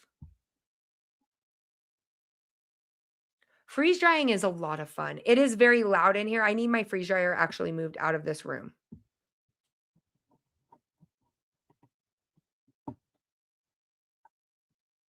But yes, hot. So right now we are in the coin flip. Do we move to somewhere where it will be a lot cheaper? Or you already have the trailer? Our trailer is not at the property right now. We have to get some work done on it. Those mice got out there. We just actually pulled the trailer in last month. And so it's having some work done on it. But no matter what, by spring, we're making a decision. We don't want our kids in the high school that's over here, so we will leave. We just got to figure out exactly what we want. We were 100% set on the property. We were set on getting a manufactured home, a double wide, and drilling a well. And that was where our heart was set. And we'd been saving the money and doing all the things. And we were like, okay, let's stop investing over here. And we're going to move everything over there. And then I went to Kentucky and I fell in love. Hi, Mr. Randy. I fell in love with Kentucky. I can't deny it. And then having friends that do permaculture and compost and like tour the country learning about that. I can't beat it. I really can't. Well, we have 80 acres out there. So I honestly, I won't settle for anything less than 25 acres no matter what. So I'm hoping for 50 or 60. I will downsize if there's a house on there that I don't have to start from scratch. Combo to refrigerate. It's cool. It's quiet as a church mouse. My freeze dry machine is not quiet. All right, Outlaw, have a wonderful night. Good night. I hope you have a wonderful night. Ever heard of Yes, Wasteland by Wednesday. Yeah. He's unforgivingly American. We're actually working on a project. Same with Mike Tango Whiskey. Shh. If you don't follow all of them, you need to, because right now we're getting ready to release a video that we've been all working on together. And then whatever you guys say. Robert, you're funny. What your comments are, then we're actually bringing it to a live stream to discuss each topic each month. Isn't that exciting? So all three of us YouTubers are all working together on different scenarios and exploring all the possibilities and what your guys' opinions are on there, like what you would want me to change. So currently, if you guys did not know in this challenge, so I'll just tell you what the challenge is because there's only 100 of you guys in here. So only 100 out of everybody will know what's going on. Currently, I am living my life as if I lost my job. No extra income, no nothing. YouTube that came in, we ain't touching it. Okay. Nothing is coming in. We are living as if I lost my job completely. What savings we have is paying bills. And that's the reason why we're doing the grocery challenge of not going to the grocery store. There's a lot of really cool parts that are really adding up in this, such as watching my children kind of crash out and spiral because they want fast food or they want something convenient. And we are pretending that there is nothing there.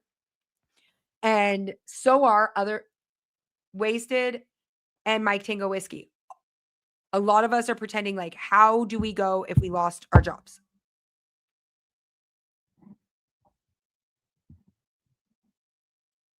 Yeah, I do, Robert. The Prepper deck of cards. I know. I was thinking about that the other night. The game that I got, we could pull a card and try like a whole new subject. I think it would be a really fun experiment. Your kids started working. Oh, I love that, Jesse. So that is like, I feel like that's such a fun aspect to this that a lot of people do not know. If things continue here, that may become a fact of my life. Fun time, that might become a fact of my life too. It really is. Like, I will tell you right now, like things can go like this for me. One year it could be a great year, one year it could be a horrible year. Love it. True committed. I am fully committed into it. Like, I will not role play something for you without actually doing the hard work. So there has been moments where I'm like, oh my gosh, I really would just like to order a pizza for dinner because I'm exhausted. And it's like, no, we're going to have noodles and marinara tonight. Okay. All right. And start. It is fun, but at the same time, my kids are like slowly crashing out because school is starting. They do take a home lunch, but we're even down to the point of everything is made from scratch. The bagels, the bread. We already do that on a regular basis, but sometimes if we're lazy, we'll grab something convenient. We've cut out all convenience to see how much money we save by not touching a grocery budget at all. And so what we would normally allocate towards our groceries, that's allocated to bills, and we want to see. That one's a great topic, Robert. Just like when TikTok changes how they pay creators. If you guys did not know, when TikTok was sold last year in January, I went like 9 months without a paycheck. It can happen. It's come woof, woof, woof, woof. So what's better than putting your money where your mouth is? You know what I mean? Getting more and more creative. As we're going into week 2, I'm feeling a lot more creative. I think you guys are going to really like it. I don't know if they are full on role playing. Each creator is doing their own segment on a subject. I have no idea if they are fully invested. I have no idea if they're doing like a calculation investment. Not my business. But for us, we are fully invested in this project. Wanted to try this for a weekend to start. Yeah, you should. Also going into like September, I'm doing other challenges such as eating bucket meals for 7 days straight so that we can actually have that conversation on energy level, salt, swelling, food fatigue, those kind of things. Like I'm actually taking this next 2 months as an entire experiment of finding where my flaws are, things I would change and things I wouldn't. So going from very low tiered freeze-dried food to very high tiered freeze-dried food, my own canned food that's in my rotational pantry to MREs. The MREs one, you are going to watch me crash out. I am going to have a psychological break because I've lived off of MREs before and I just don't. Do I work with Canadian content creators? Yeah, quite a few.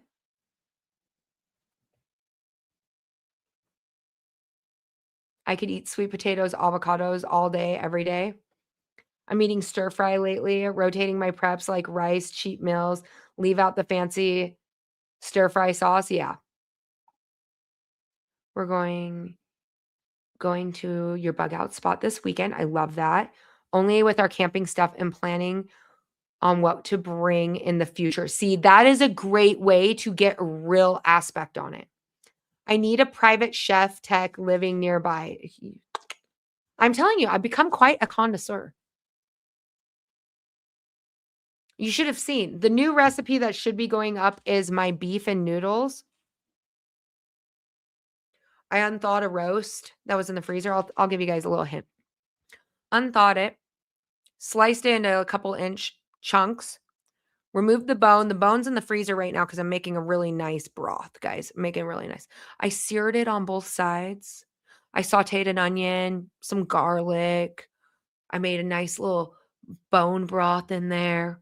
Then I cooked it on low for about 4 hours until it was so tender. Then I pulled the meat out.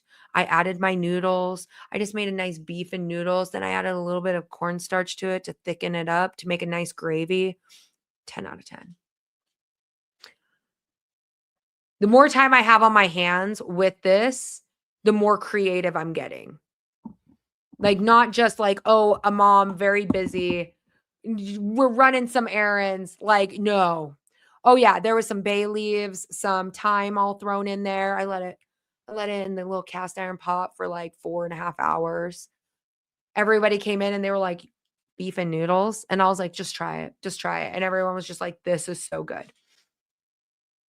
I used to play what's in my fridge with my girls to make awesome dinners. I feel like that's such a great thing. Kid-friendly canning, 100%. I can a lot of meat and sausage and shrimp, but never again. I've never canned shrimp. I have to get really creative because I got to work through some of the antelope, and antelope is very sagey. So I'm trying to find what works the best and how to go about it. But yes, I would say that book recommendation, I feel like that one I should probably just do an opening. I'll probably just drop that video tomorrow so you guys can get a little shrimp explodes.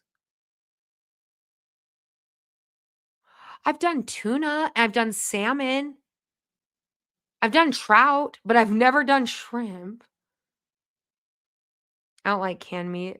Freeze-dried all day long. Right, chef? Freeze-dry wholesalers, I'm telling you. Code Doomsday Queen. Charminglyfrugal. I think Charminglyfrugal saves you 15% off. Love that. That one is, so for that week challenge of high-end freeze-dried food, I know I'm not going to have a problem because I actually take freeze-dry wholesalers when I'm hunting, camping. I'll just take it with me. I think it's like the best investment. Taquitos for $30. Done. I can make taquitos for like 3 days straight. Who out here eats for less than $30 for a weekend? I hear people all the time go, these prices are insane. I'm like, do you know how much fast food is? I'll take the taquitos with me. I'm good. I'm solid.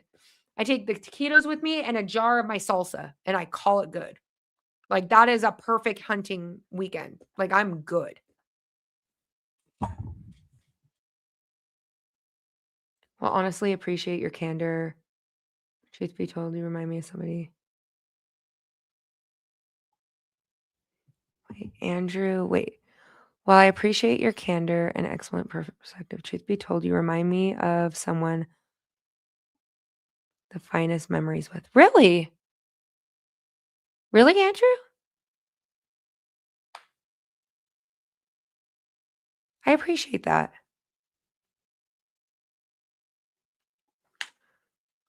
Oh, KT, they have amazing. Mike, the taquitos are 10 out of 10. Who's paid thousands for a freeze dryer? I have my own freeze dryer. There is certain things I will not freeze dry myself. I will not spend the money on the electricity for strawberries. I do not like the way meat comes out in the harvest right. I will do cooked meat, but I will not. Oh, I saved Jesse Homestead. I started live streaming on TikTok for almost 2 years, and every single dime I saved up, that's what paid for it. Like, literally, like, people throwing pennies at me. Of quite a few things. Great quality. Yeah, they give you a discount with the code every time you order. Yeah.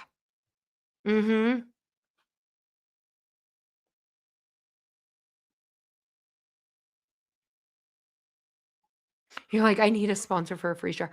I just got sponsored with Harvest Right this last year, and I was like, this would have been helpful way earlier. Save my money along temp. I refuse to buy bucket slop. Hey, I fell for the bucket slop, Lord. I can admit it 100%. I can admit it 100%. And I was stubborn in it. Now, here is the thing.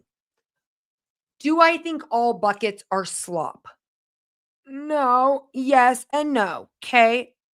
But there is a little bit of backstory. Who in here is served in the military? Who in here is served in the military? I'm telling you, if you give me an omelet MRE, I will eat my own arm first. If you gave me a box of the omelet MRE, I would chew off my own arm. And I Mhm. Mhm.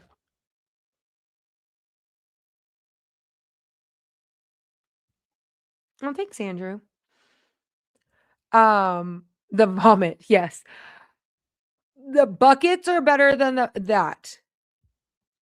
Okay, the buckets, the chili mac is 10 out of 10. Or the cheese ravioli, but they got rid of that one out of the other one.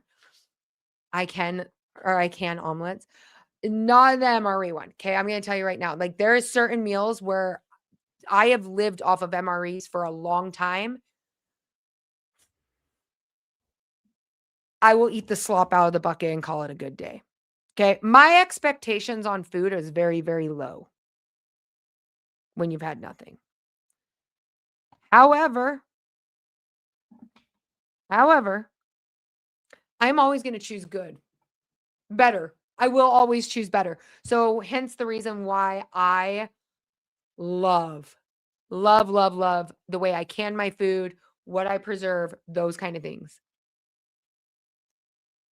I will tell you right now, I think that is a great alternative.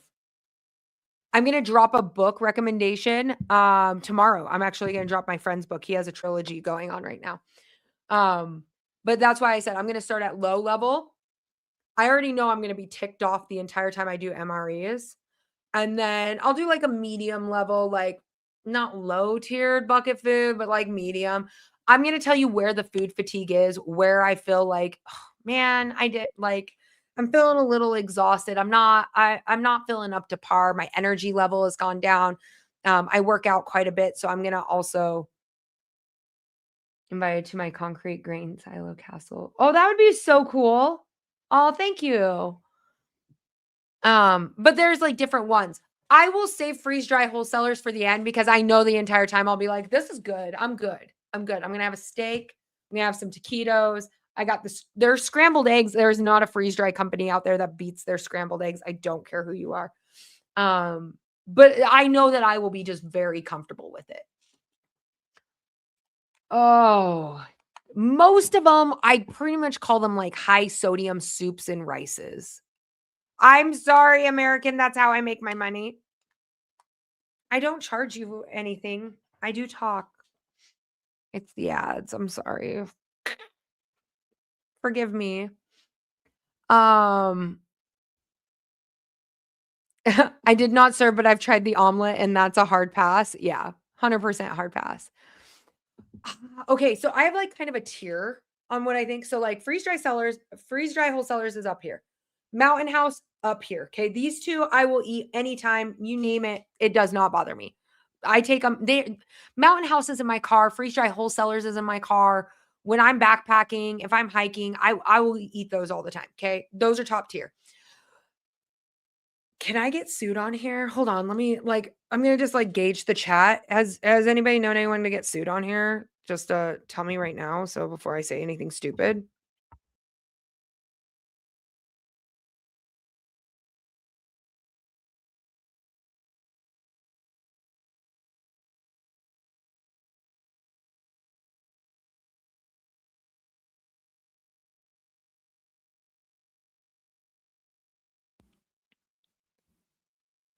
Are we good?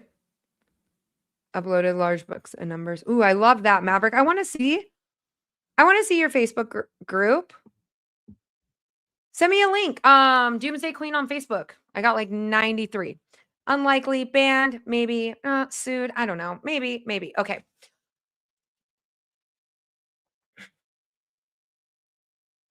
Okay. Ready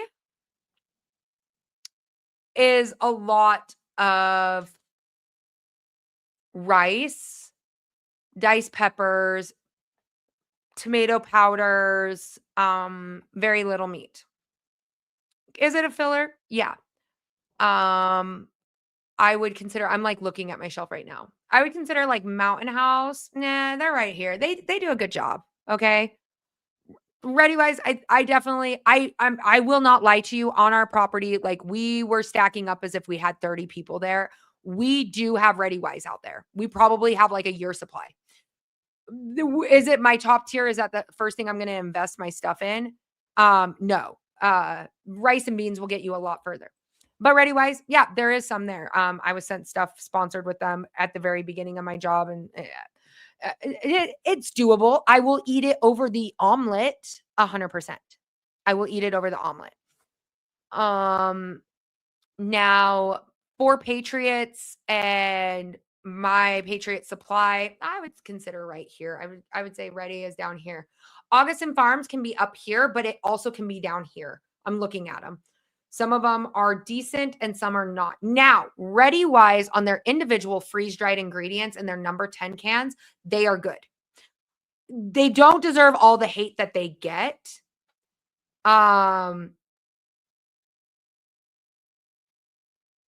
Peak Refuel, I consider right below Mountain House. Like, I really love the instant pizza from Peak Refuel. I'm looking right now.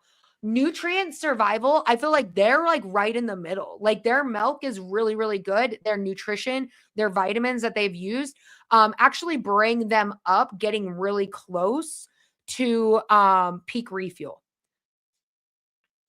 I would say my Patriot Supply I like more than Ready Wise. But Ready Wise individual ingredients I like above. Essential, like beprepared.com. I've done like a lot of different milks from there, pasta, stuff like that. I would consider them like they're kind of with Augustin Farms. They're like right in there.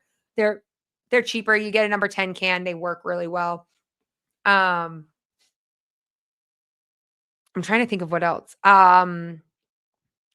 For Patriots changed a lot of their stuff around a little bit. And I actually used to put them up. I used to say that they were like right in here. I feel like their new formula change has really dropped them. So I have some of their old stuff and I have some of their new stuff, but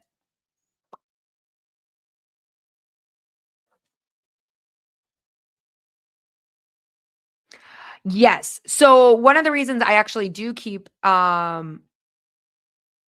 keep it. And like we made the joke, like the sodium soups. I have extremely low blood pressure, if you guys did not know. Like if I stand up too quick, there is a chance I could pass out. It's genetic. I've had it my whole life. My family members have had it.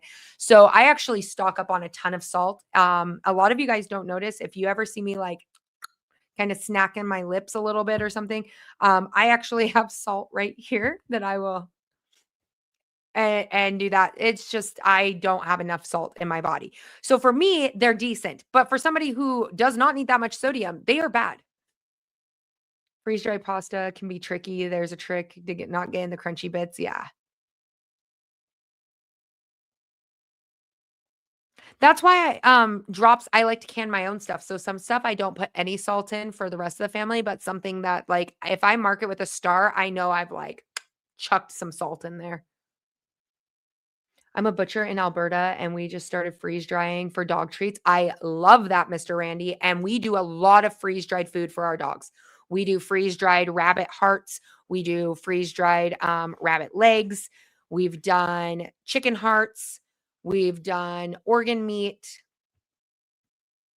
With my arm above my head for that long or I'll pass out. Yeah. Random question mentioning number 10 cans. What's your best improvised option to open one if you do not have a can opener. Have a can opener, knife. My multi-tool has a can opener already on it. You also can rub them on the ground, but it takes a really long time. I tested that one out I feel like I tested it on TikTok like 2 or 3 years ago. You can rub a can until it pops. A file is great. Yep. Right in the middle. Ooh, I need to look at that trade. Do you do the Celtic salt? I know I misspelled that. No, yeah, I do Celtic, I do kosher, I do everything. I feel like I'm like a deer on a salt lick. Like probably made you laugh a little bit. Hypoglycemic, so you get it. You get vertigo. You go to a chiropractor for it. I've always just done really well with it. I just treat it. So far, even Ariel wasn't knowing that I learned I was right. Ooh, is it, Candy? I'm just going to say I like them all.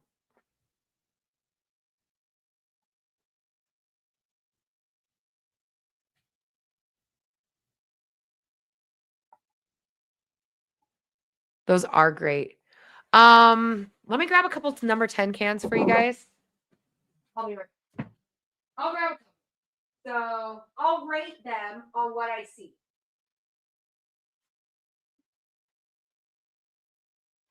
Okay. These are just some number 10. Oh my gosh, am I going to make a mess? I'm too short for this shit. I need a step ladder.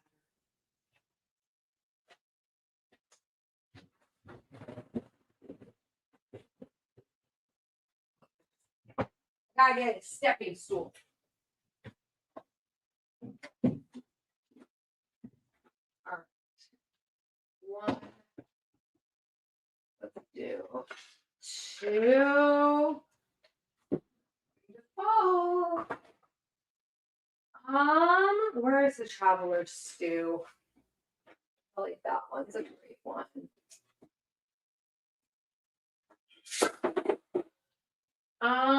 What else?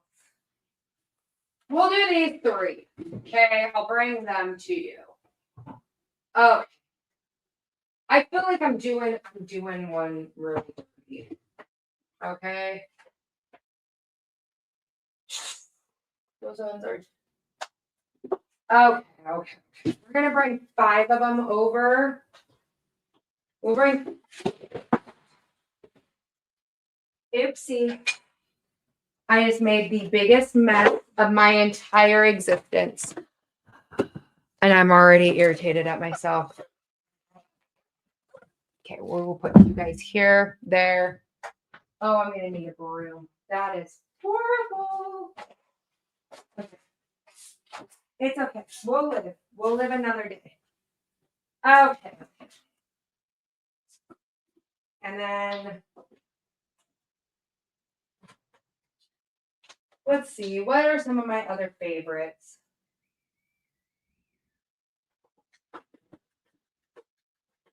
Okay, I'm bringing them all over.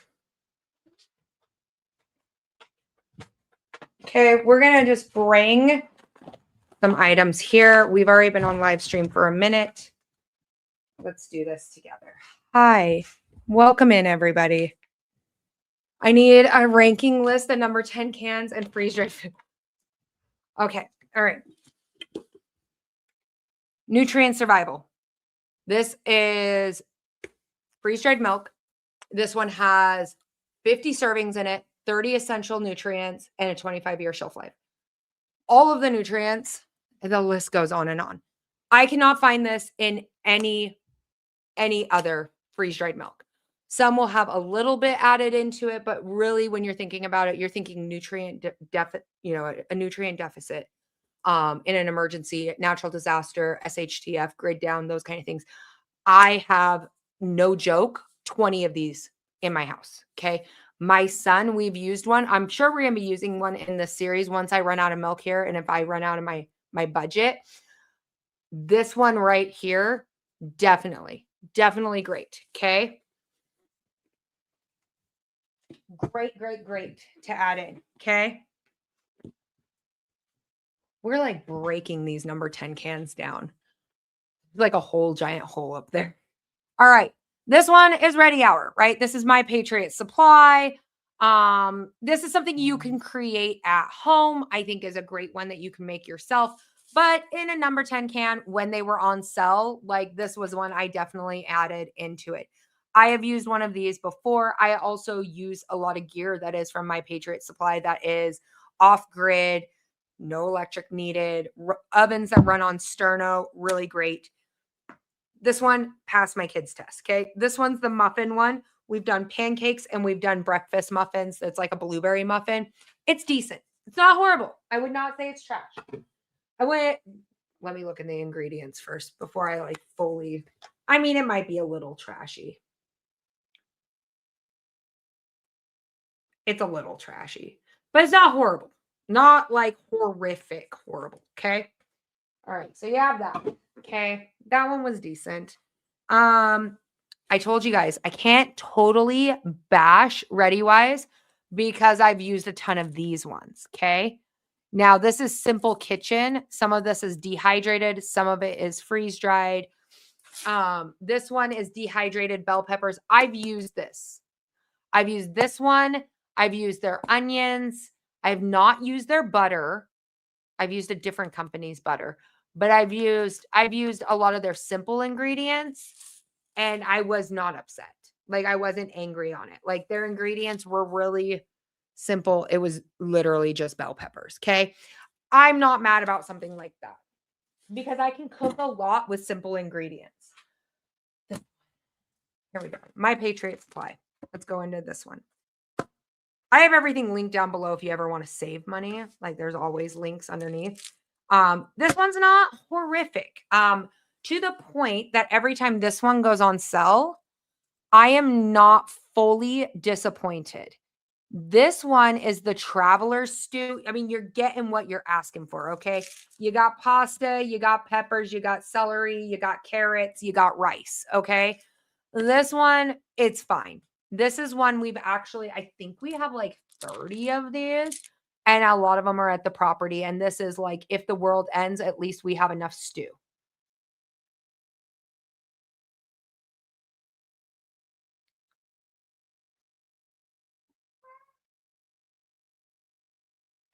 No, I'm not saying, like I said, on the simple ingredient, I was full.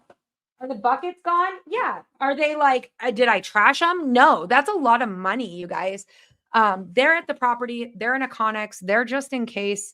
We have a lot of family and friends that are involved in our community. So yeah, there is a chance that I'm not going to waste like my good food. Okay.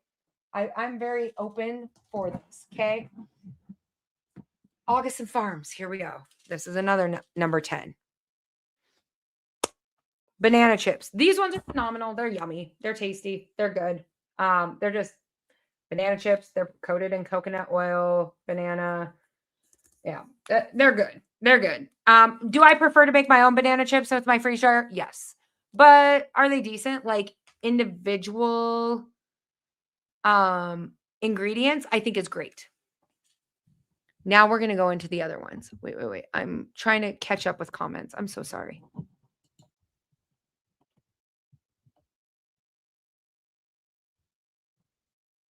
Single ingredients are actually pretty good, except for their funeral potatoes. Lord, those ones are actually really yummy.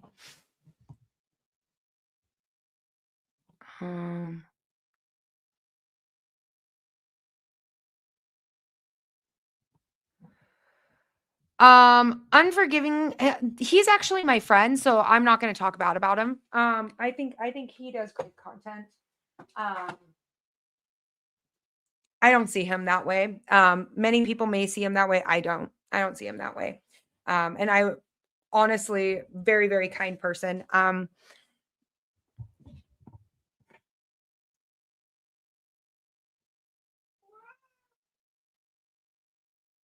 Yeah, JD, or GD, that's a good point.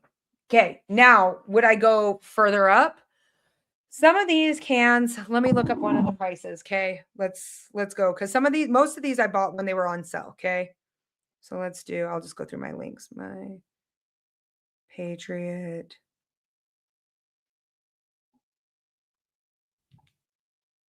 Okay, number 10. Emergency food. Let's go to... My kid will eat their mac and cheese, not his favorite, but he will eat it.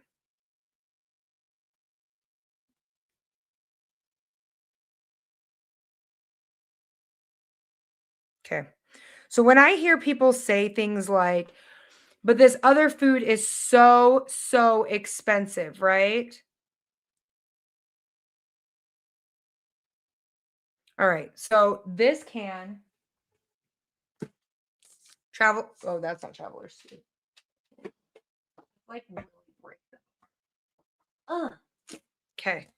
This one, okay, 25-year shelf life. 22 servings. Okay. This thing is $35. Okay. Now I'm going to go into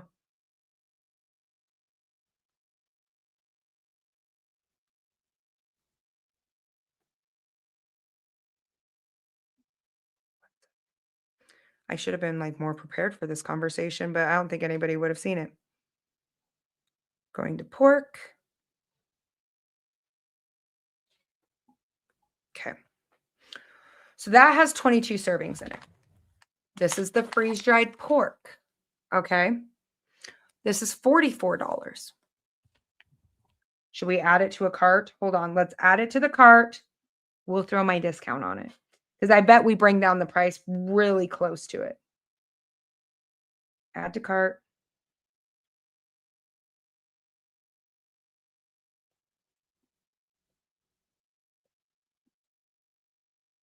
Is it out of stock?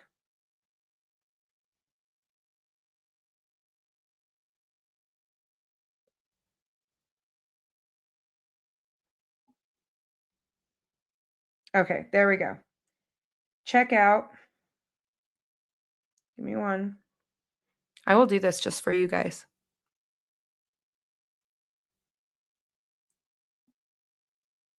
Why are we taking forever?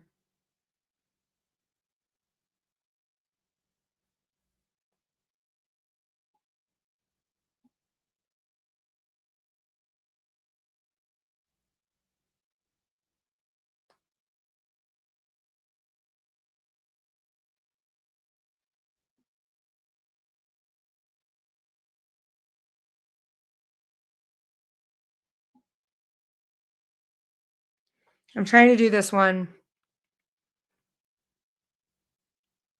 with my code on it. I think it comes relatively to like the $39. Like they're both like round $40, right? Anyways, you can imagine, take 15% off or whatever. Okay. So serving size in this is 3 ounces. This is straight up just pulled pork. It is pork, water, salt, spice extract, and sodium nitrate. Okay. This is 11 ounces. For each ounce weighs approximately 4 ounces once rehydrated. So rehydrated, we're at 44 ounces. This one's my absolute favorite. I will eat this freeze-dried. I will eat this rehydrated. This is one that's like, I take personally with me when I'm hunting, hiking, anything, because the pulled pork, you just drop it in water. You can warm it up or you can eat it cold. It does not matter. Okay. Does not matter. Excellent. Excellent. Excellent. Excellent. I think that that's worth it. Like when people are like, but that's only this amount. And I'm like, but really, like, you're paying $40 and you have 0 fat. Your brain needs fat to function. You have 7 grams of protein. And as I'm looking through all of the ingredients in here, it's literally white rice, lentils, elbow macaroni and cheese, celery, carrots, chicken soup base, soy protein, rendered chicken fat, sugar, onion powder, so on and so forth. Okay. Then I look at this and I go, okay, as somebody who eats a lot of protein, In one serving, I have 22 grams in 3 ounces rehydrated. 22 grams of protein, 16 grams of fat, worth every freaking penny. Absolutely worth the penny. And when you're paying for the taste. Now, I don't care who is telling you on the internet, this is not a sell. I could care less. Try them all. Try every single one of them, all of them. Try every type of freeze-dried food out there.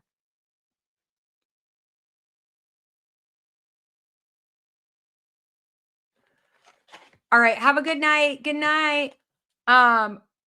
Their freeze-dried eggs are better. I've tried every freeze-dried eggs on the market. My own freeze-dried eggs, their scrambled eggs are fluffy and light. Do I freeze-dry my own eggs? Yes. But I just rehydrate them and then scramble them. But pre-scrambled, you can't beat them. I don't care who you are. My husband made the joke that he wants to do all the freeze-dried egg meals and put them behind a box and have me taste them and see if I can figure out which one's this. And I guarantee I can do it. Guarantee it. 10 out of 10. Packers and higher freeze-dried fat. Yeah. Not dead. Have a good one. Not too dead. Have a good night. Fun times, like I have the pizza, the sliders, the chicken strips, the sausages are so good. The turkey sausage and the regular, they're really good. Cooked and uncooked meats, the ribeye, powdered milk. I don't have the veggies because I grow a lot of those. Yeah. I freeze dry my own veggies, so I don't have a ton, but I have quite a bit. But they're decent. But like number 10 cans, like I said, like you're kind of getting what you pay for on it. So if you're really looking at a number 10 can, you're like, oh, I really want this. Now, where I would go, where I'm like nutrient survival, I have it linked down below. I think they give you a discount down there on there and they run different cells. I think they're doing one special just for us. Their freeze-dried milk is good. Their vitamin milk is really, really good. They sent me their eggs. They're freeze-dried eggs. Like I said, I'm kind of a snob when it comes to eggs. I'm kind of a snob. Like I said, I would rather chew my own arm off if you gave me the omelet MRE for a week. I would become a cannibal over my own arm. I could care less. I've ate that MRE one too many times. Ooh, kimchi. I like that one.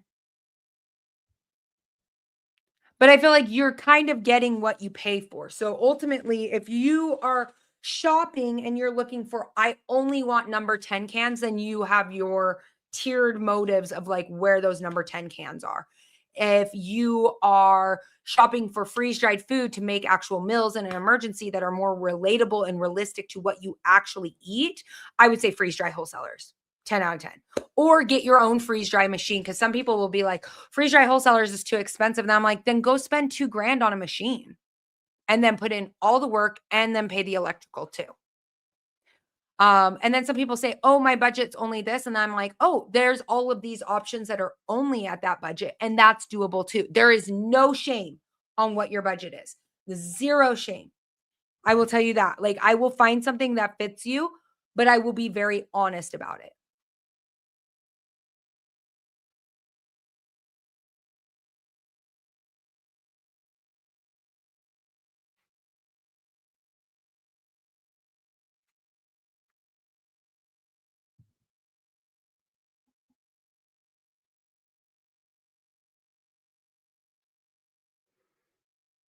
But yeah, so I mean, if we can find a price comparison across the board. If your price comparison is less than $20 on milk, I would say follow me on TikTok. Come in when I'm live. I will pop up Nutrient Survival. They do a BOGO sell on there. So you pay for one, you get one for free. So you're paying $29. So you're getting each milk at $15. If you need one cheaper, I would say then go with beprepared.com and do essentials one. They're not the best taste, I will be very honest with you, but they will do the job. So I try to stay really, really balanced in between low tier and high tier. I'm not really a snob on it. I'll eat an MRE. You give me, a tortellini MRE, I'll eat that. I don't even care if it's 10 years old. I'll eat it. But if you give me the omelet, I'm not eating it. There are certain meals out there I just won't touch. Jase does dehydrated meals now, and they sent me their kit, and some of the food was okay.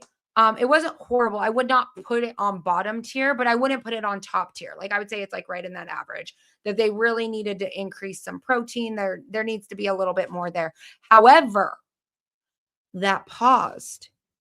Their oatmeal is phenomenal. If they would sell me a 30-day supply of their brown sugar oatmeal, I mean, I make my own brown sugar and oatmeal, and I love my own. Theirs is good.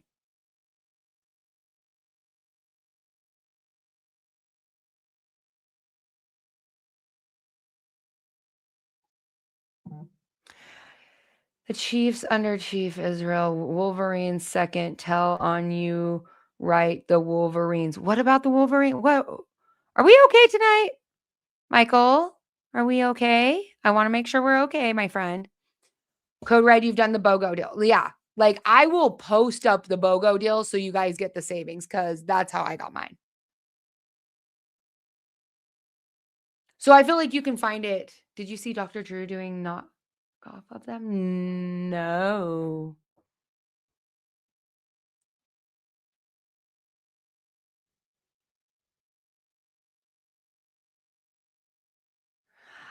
I think one thing that we have to you guys can talk about me on here and I'm totally okay with that, okay?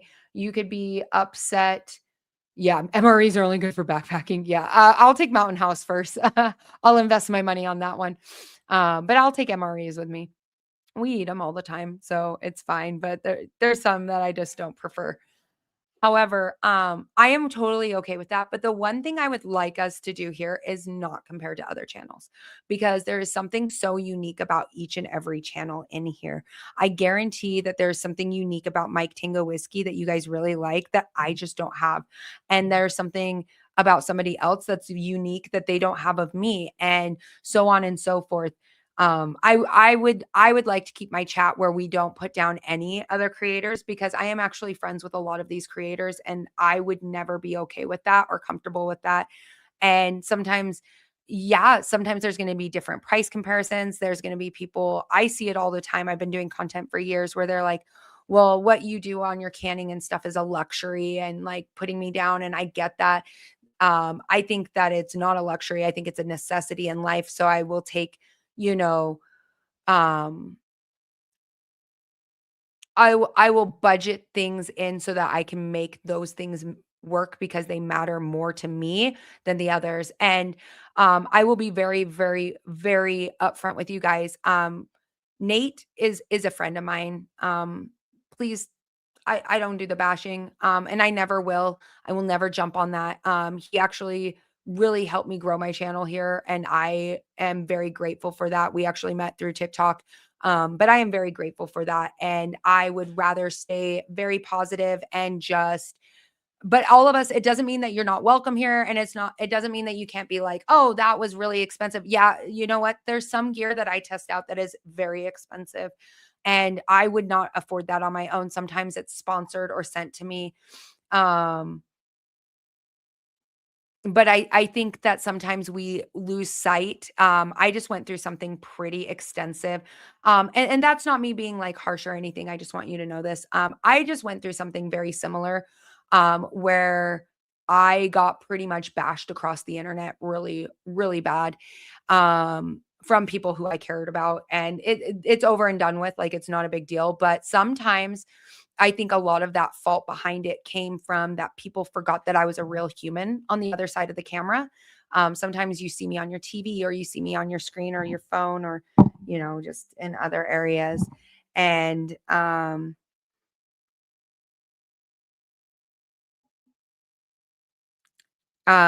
just making sure that I know what's going on my text messages. But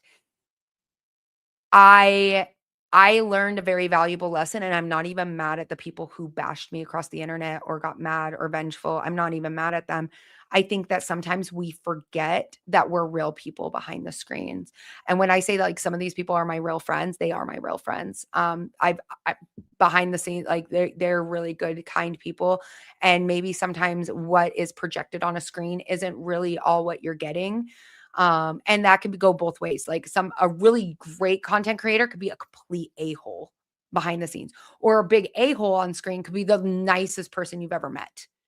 So it could go both ways. So I try not to do the bashing of other creators on here. The only ones I will stand 10 toes down is like, there's certain things that I won't cross lines with.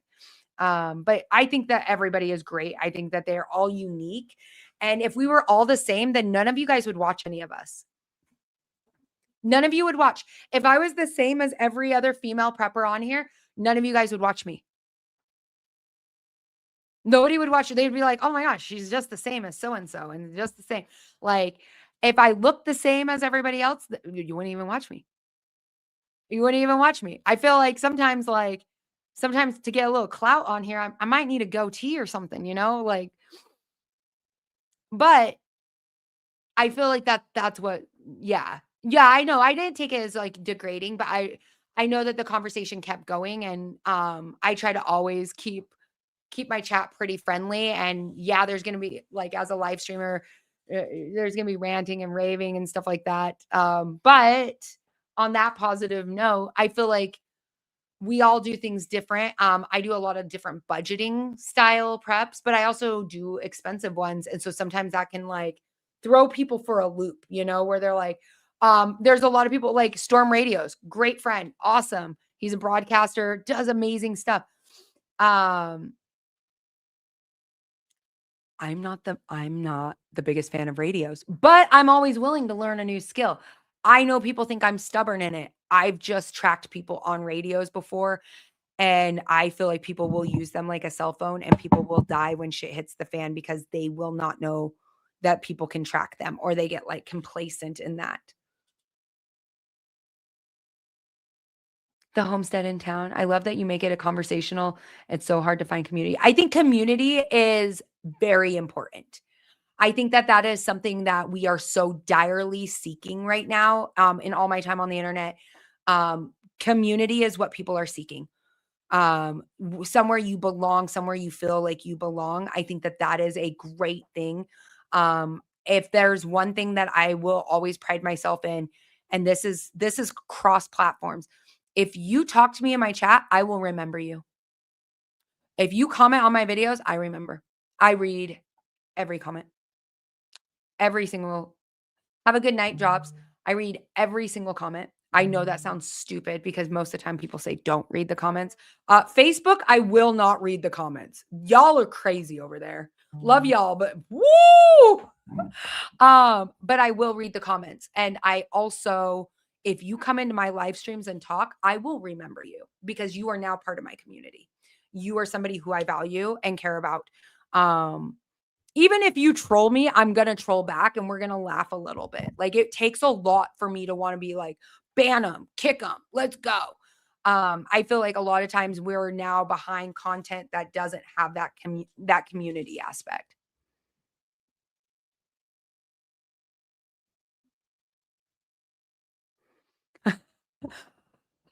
Lord, you're not wrong. Like, sometimes I read the comments and I'm like, what happened? Pickle Pants, thank you so much for the silver star.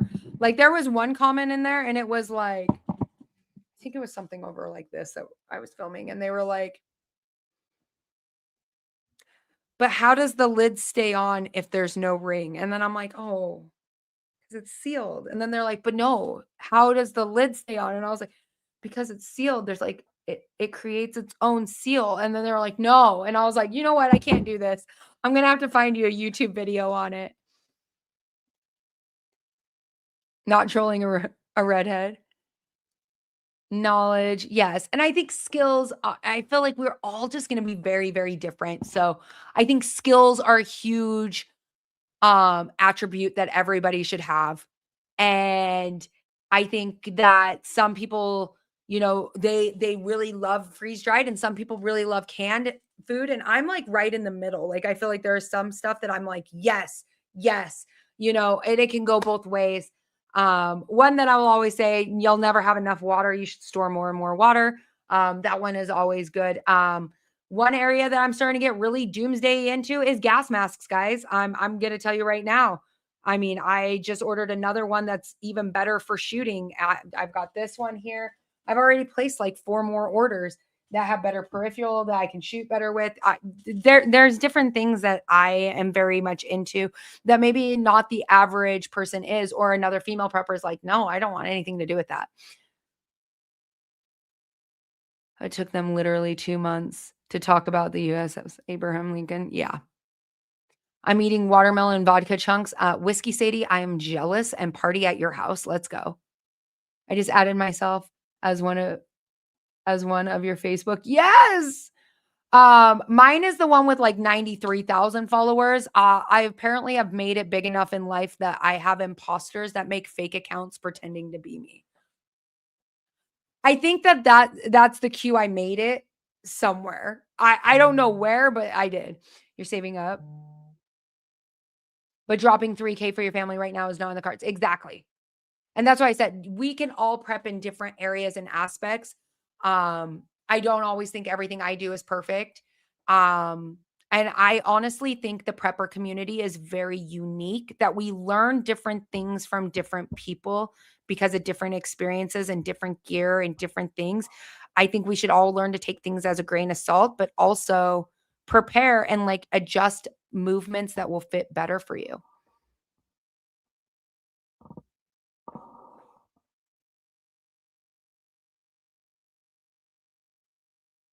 Due to necessity. That's good. That's good. With all the wildfires in your state, I have full-blown blast filters, including nuclear ones. I'm about to get a whole nuclear set just for my dogs. Okay. Have you seen them? The pop-up tents? I'm not even lying. Maybe for my chickens. Like, I've been talking to Mira and I was like, so like, how long could chickens last in it? And they're like, okay. And I was like, no, like legit. I like eggs and toast in the morning, and I am totally down for getting a whole setup for my chickens. Yes, and Wolverines, I'm not going to go down fighting one way or another, going to make them earn it. Are you talking about the guy that comes in here, Matt, that says Wolverines? The school? Or are we talking real Wolverines? I'm trying to follow.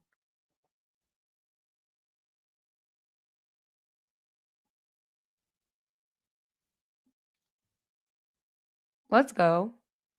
Budget prepping is still prepping. I'm going to tell you right now, you can make so much from beans and rice. People are sleeping on them. They're about to get a whole wake-up call of all the food I will make with beans and rice. Because my children are revolting during this 30-day challenge. Your girl be making some tortillas, and we're going to be doing some Crunch Wrap Supremes at home. Oh, is there a Red Dawn reference? We're going to be making some Crunch Wrap Supremes and some bean and cheese burritos because I think she is withdrawing from fast food in a non-creepy way. I appreciate that. Thanks, friend. Now you can go in there and be like, she can actually read the comments. There's friends in here, because I'm always like, I don't know.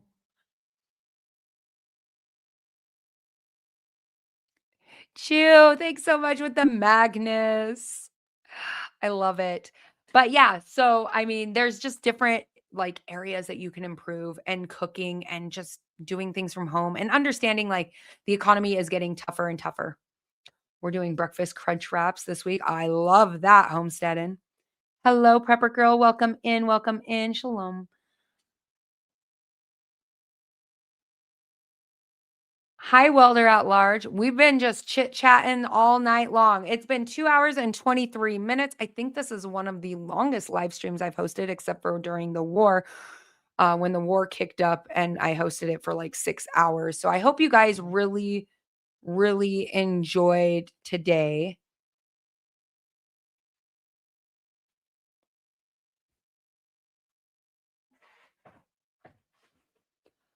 You think Nevada is going to be nuclear free? But what about Dugway right next to Nevada? I'm ashamed to admit that I bought a straight razor for a prep. Cut hair without power or disposable razor. Yep. I got razors. Far away. Okay. I was like, stay away from Dugway because they store nukes there. I did know that powdered mullein stuns fish. My wife just watched Ted Lasso and I'm back. Oh, nice. All right, you guys. Well, I'm going to get off to watching a TV show tonight. I hope you guys have a wonderful night.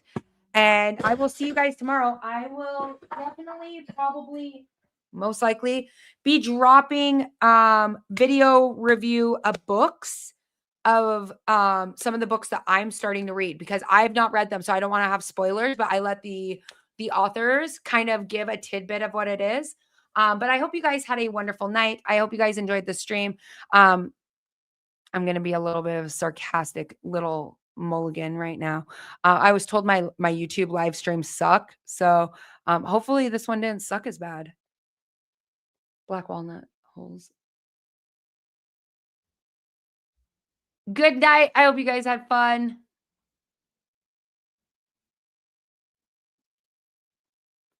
Uncle Fester. Great live stream. Okay, then we're not fully disappointed, but I'm cool if we are. And if it does suck, tell me. I'm getting more comfortable. I feel like I get a little nervous over here. I don't know what it is. TikTok, I feel like is just a dumpster fire. So I can like just be a dumpster fire with it. But on YouTube, I get a little intimidated because I don't feel worthy to be in your guys' presence. That's just the truth where I'm like, you guys come here to watch me? But I know on TikTok, they're like, oh, she's crazy. We enjoy that. I'm hoping we will get shelves up. If I don't get shelves up, I'm pretty sure Code Red is going, boo, TikTok, you fit in fine here. I'm pretty sure Code Red is going to start like yelling at me because she's like, why are your, like my shelves are right here, you guys. All the floating shelves are right here. I think I'm double questioning myself because I was using a stud finder. I built this wall. P.S. If you guys did not know that, I actually put all the studs in this wall. And it says that there is a stud right there. And I don't believe, whoa. We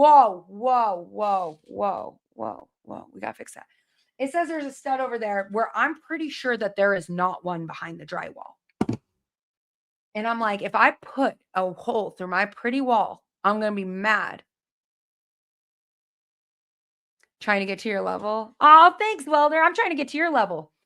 But I feel like it's getting better. It's getting better, but I do need to get the shelves up because I have this really cool Funko Pop. If you guys haven't seen me brag about it or talk about it, then you guys are truly missing out. But I'm going to sneak off of the screen somewhere. Hold on.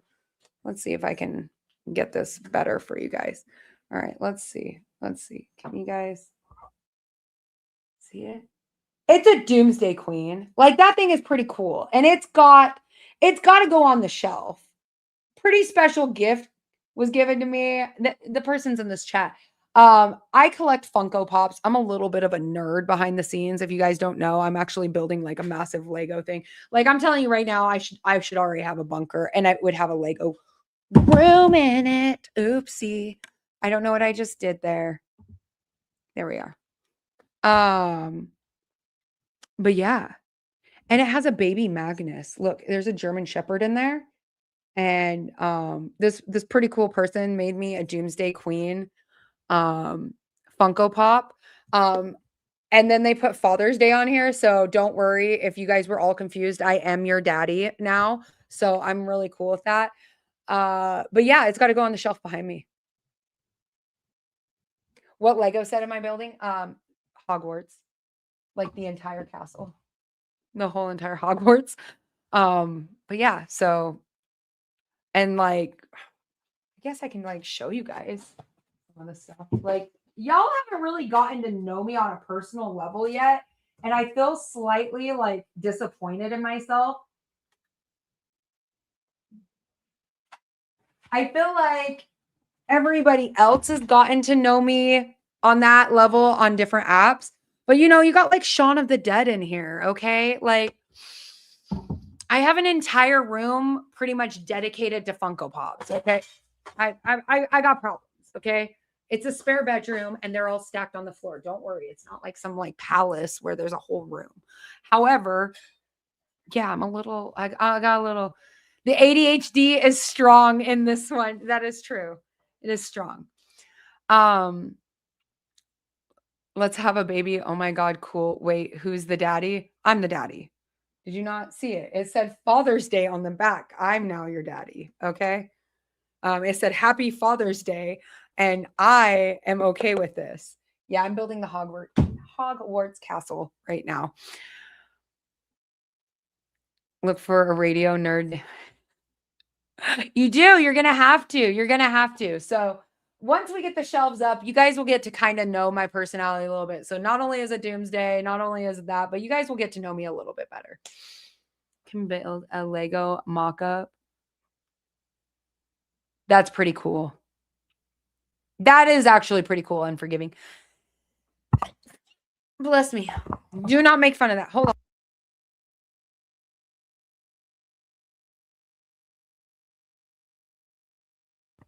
We do not need to do that one. Don't make fun of my sneeze. Whatever you do. And yes, I know it sounds like a mouse. That is what you do. Oh, you do mock-ups. Nice. I like the mock-up idea. Thanks for all the blesses. You guys are so nice. I hope you guys have a wonderful night. I'm going to jump off of here. I'm going to go probably watch Lioness because I think that sounds great. And I definitely have a D&D collection proudly displayed in my living room. Okay, so we are friends. We're going to be really good friends. We are going to be great friends because I feel like the nerd out there just came out a little bit. Have a wonderful night, you guys. Some of us have the largest collection of Star Wars in the universe. Just don't talk about it and keep it locked away. Hitting it away someday. Maybe it melts. Really? DPF? What do you have? That's a collectible. I'm just curious. I will see you guys later. But we will get in there. Everything with nose holes sneezes. Funko website is jacked up at the moment. Is it jacked up? No way. But yeah, Code Red is actually who got it. So if you guys weren't following along, Code Red got it for me. And I kind of catastrophically lost it. And she even got its own protection case. Yeah. Look at Magnus. Look at the baby Magnus. That's pretty cool, guys. I'm sorry. That was extremely thoughtful and kind. It will never be opened. And it will probably in the nuclear blast. When the bright light goes off, it will probably be in a bunker somewhere. Okay. I'm not even going to lie. Not it loaded. Woo. But yeah, so I'm glad that we could all like bond a little bit. You guys get to know me a little bit better and I get to know you guys a little bit better. I learn what you guys are into, what you guys aren't into, and yeah. I feel like it was a little bit more authentic. You guys are getting to know my personality a little bit more and hopefully as we continue on, I don't plan to be a talking head. I just don't feel like I really follow my ADHD cannot follow a script to save my life. What I read and what I learn and what I know and stuff, it's all in my head. And sometimes it's like rapid fire. And I appreciate your guys' patience when I am just rapid fire. I like turtle. Oh, you like turtles? Zork. Thanks for the gift. That was very kind. Anyone who says it's a super easy process is lying, but totally worth it. Oh, you got your Mexican citizenship? Oh, I love that for you, Zork. Welder says, follow the dopamine. It is very true. Congratulations, Zork. Most preppers have ADHD. I think it's the hyperfixation. I heard it was really hard. I have a friend who actually got their citizenship in Mexico, and that has been really hard. And updating their passport has been really, really hard. They're also a content creator. Most preppers have ADHD. I feel like it's just the hyperfixation. I honestly think it's the fact that somebody tells you you can't survive or you can't do something. And most people with ADHD have been told that their entire life. So then it's like challenge accepted. And then we're just going to win because it's spite in general.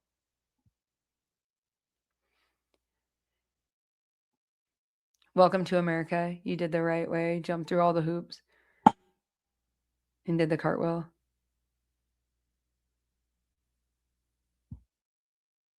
Did you, for your Mexican citizenship, did you do it here or did you do it in Mexico? Did you go to Mexico to work? If you don't mind me asking, Zork. Foreign country, everyone is Iraq. True. ACUs.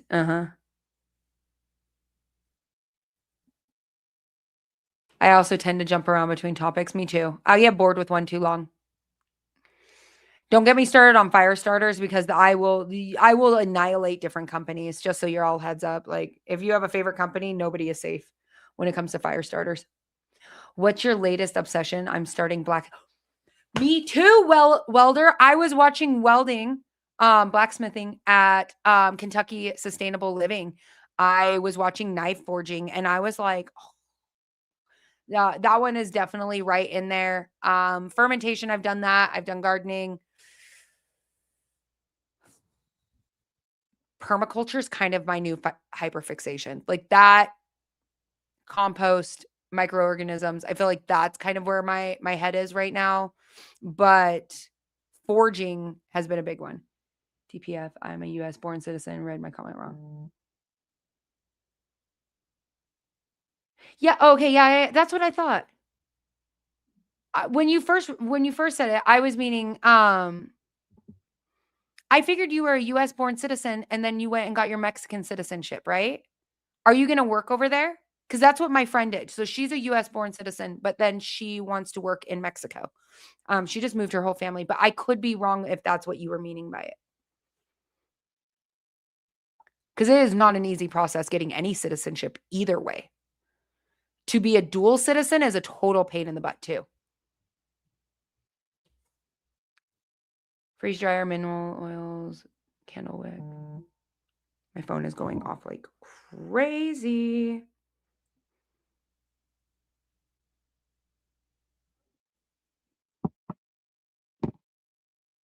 I'm designing a lady hairpin self-defense. I would love to see one. That would be really cool. A hairpin would be ingenious.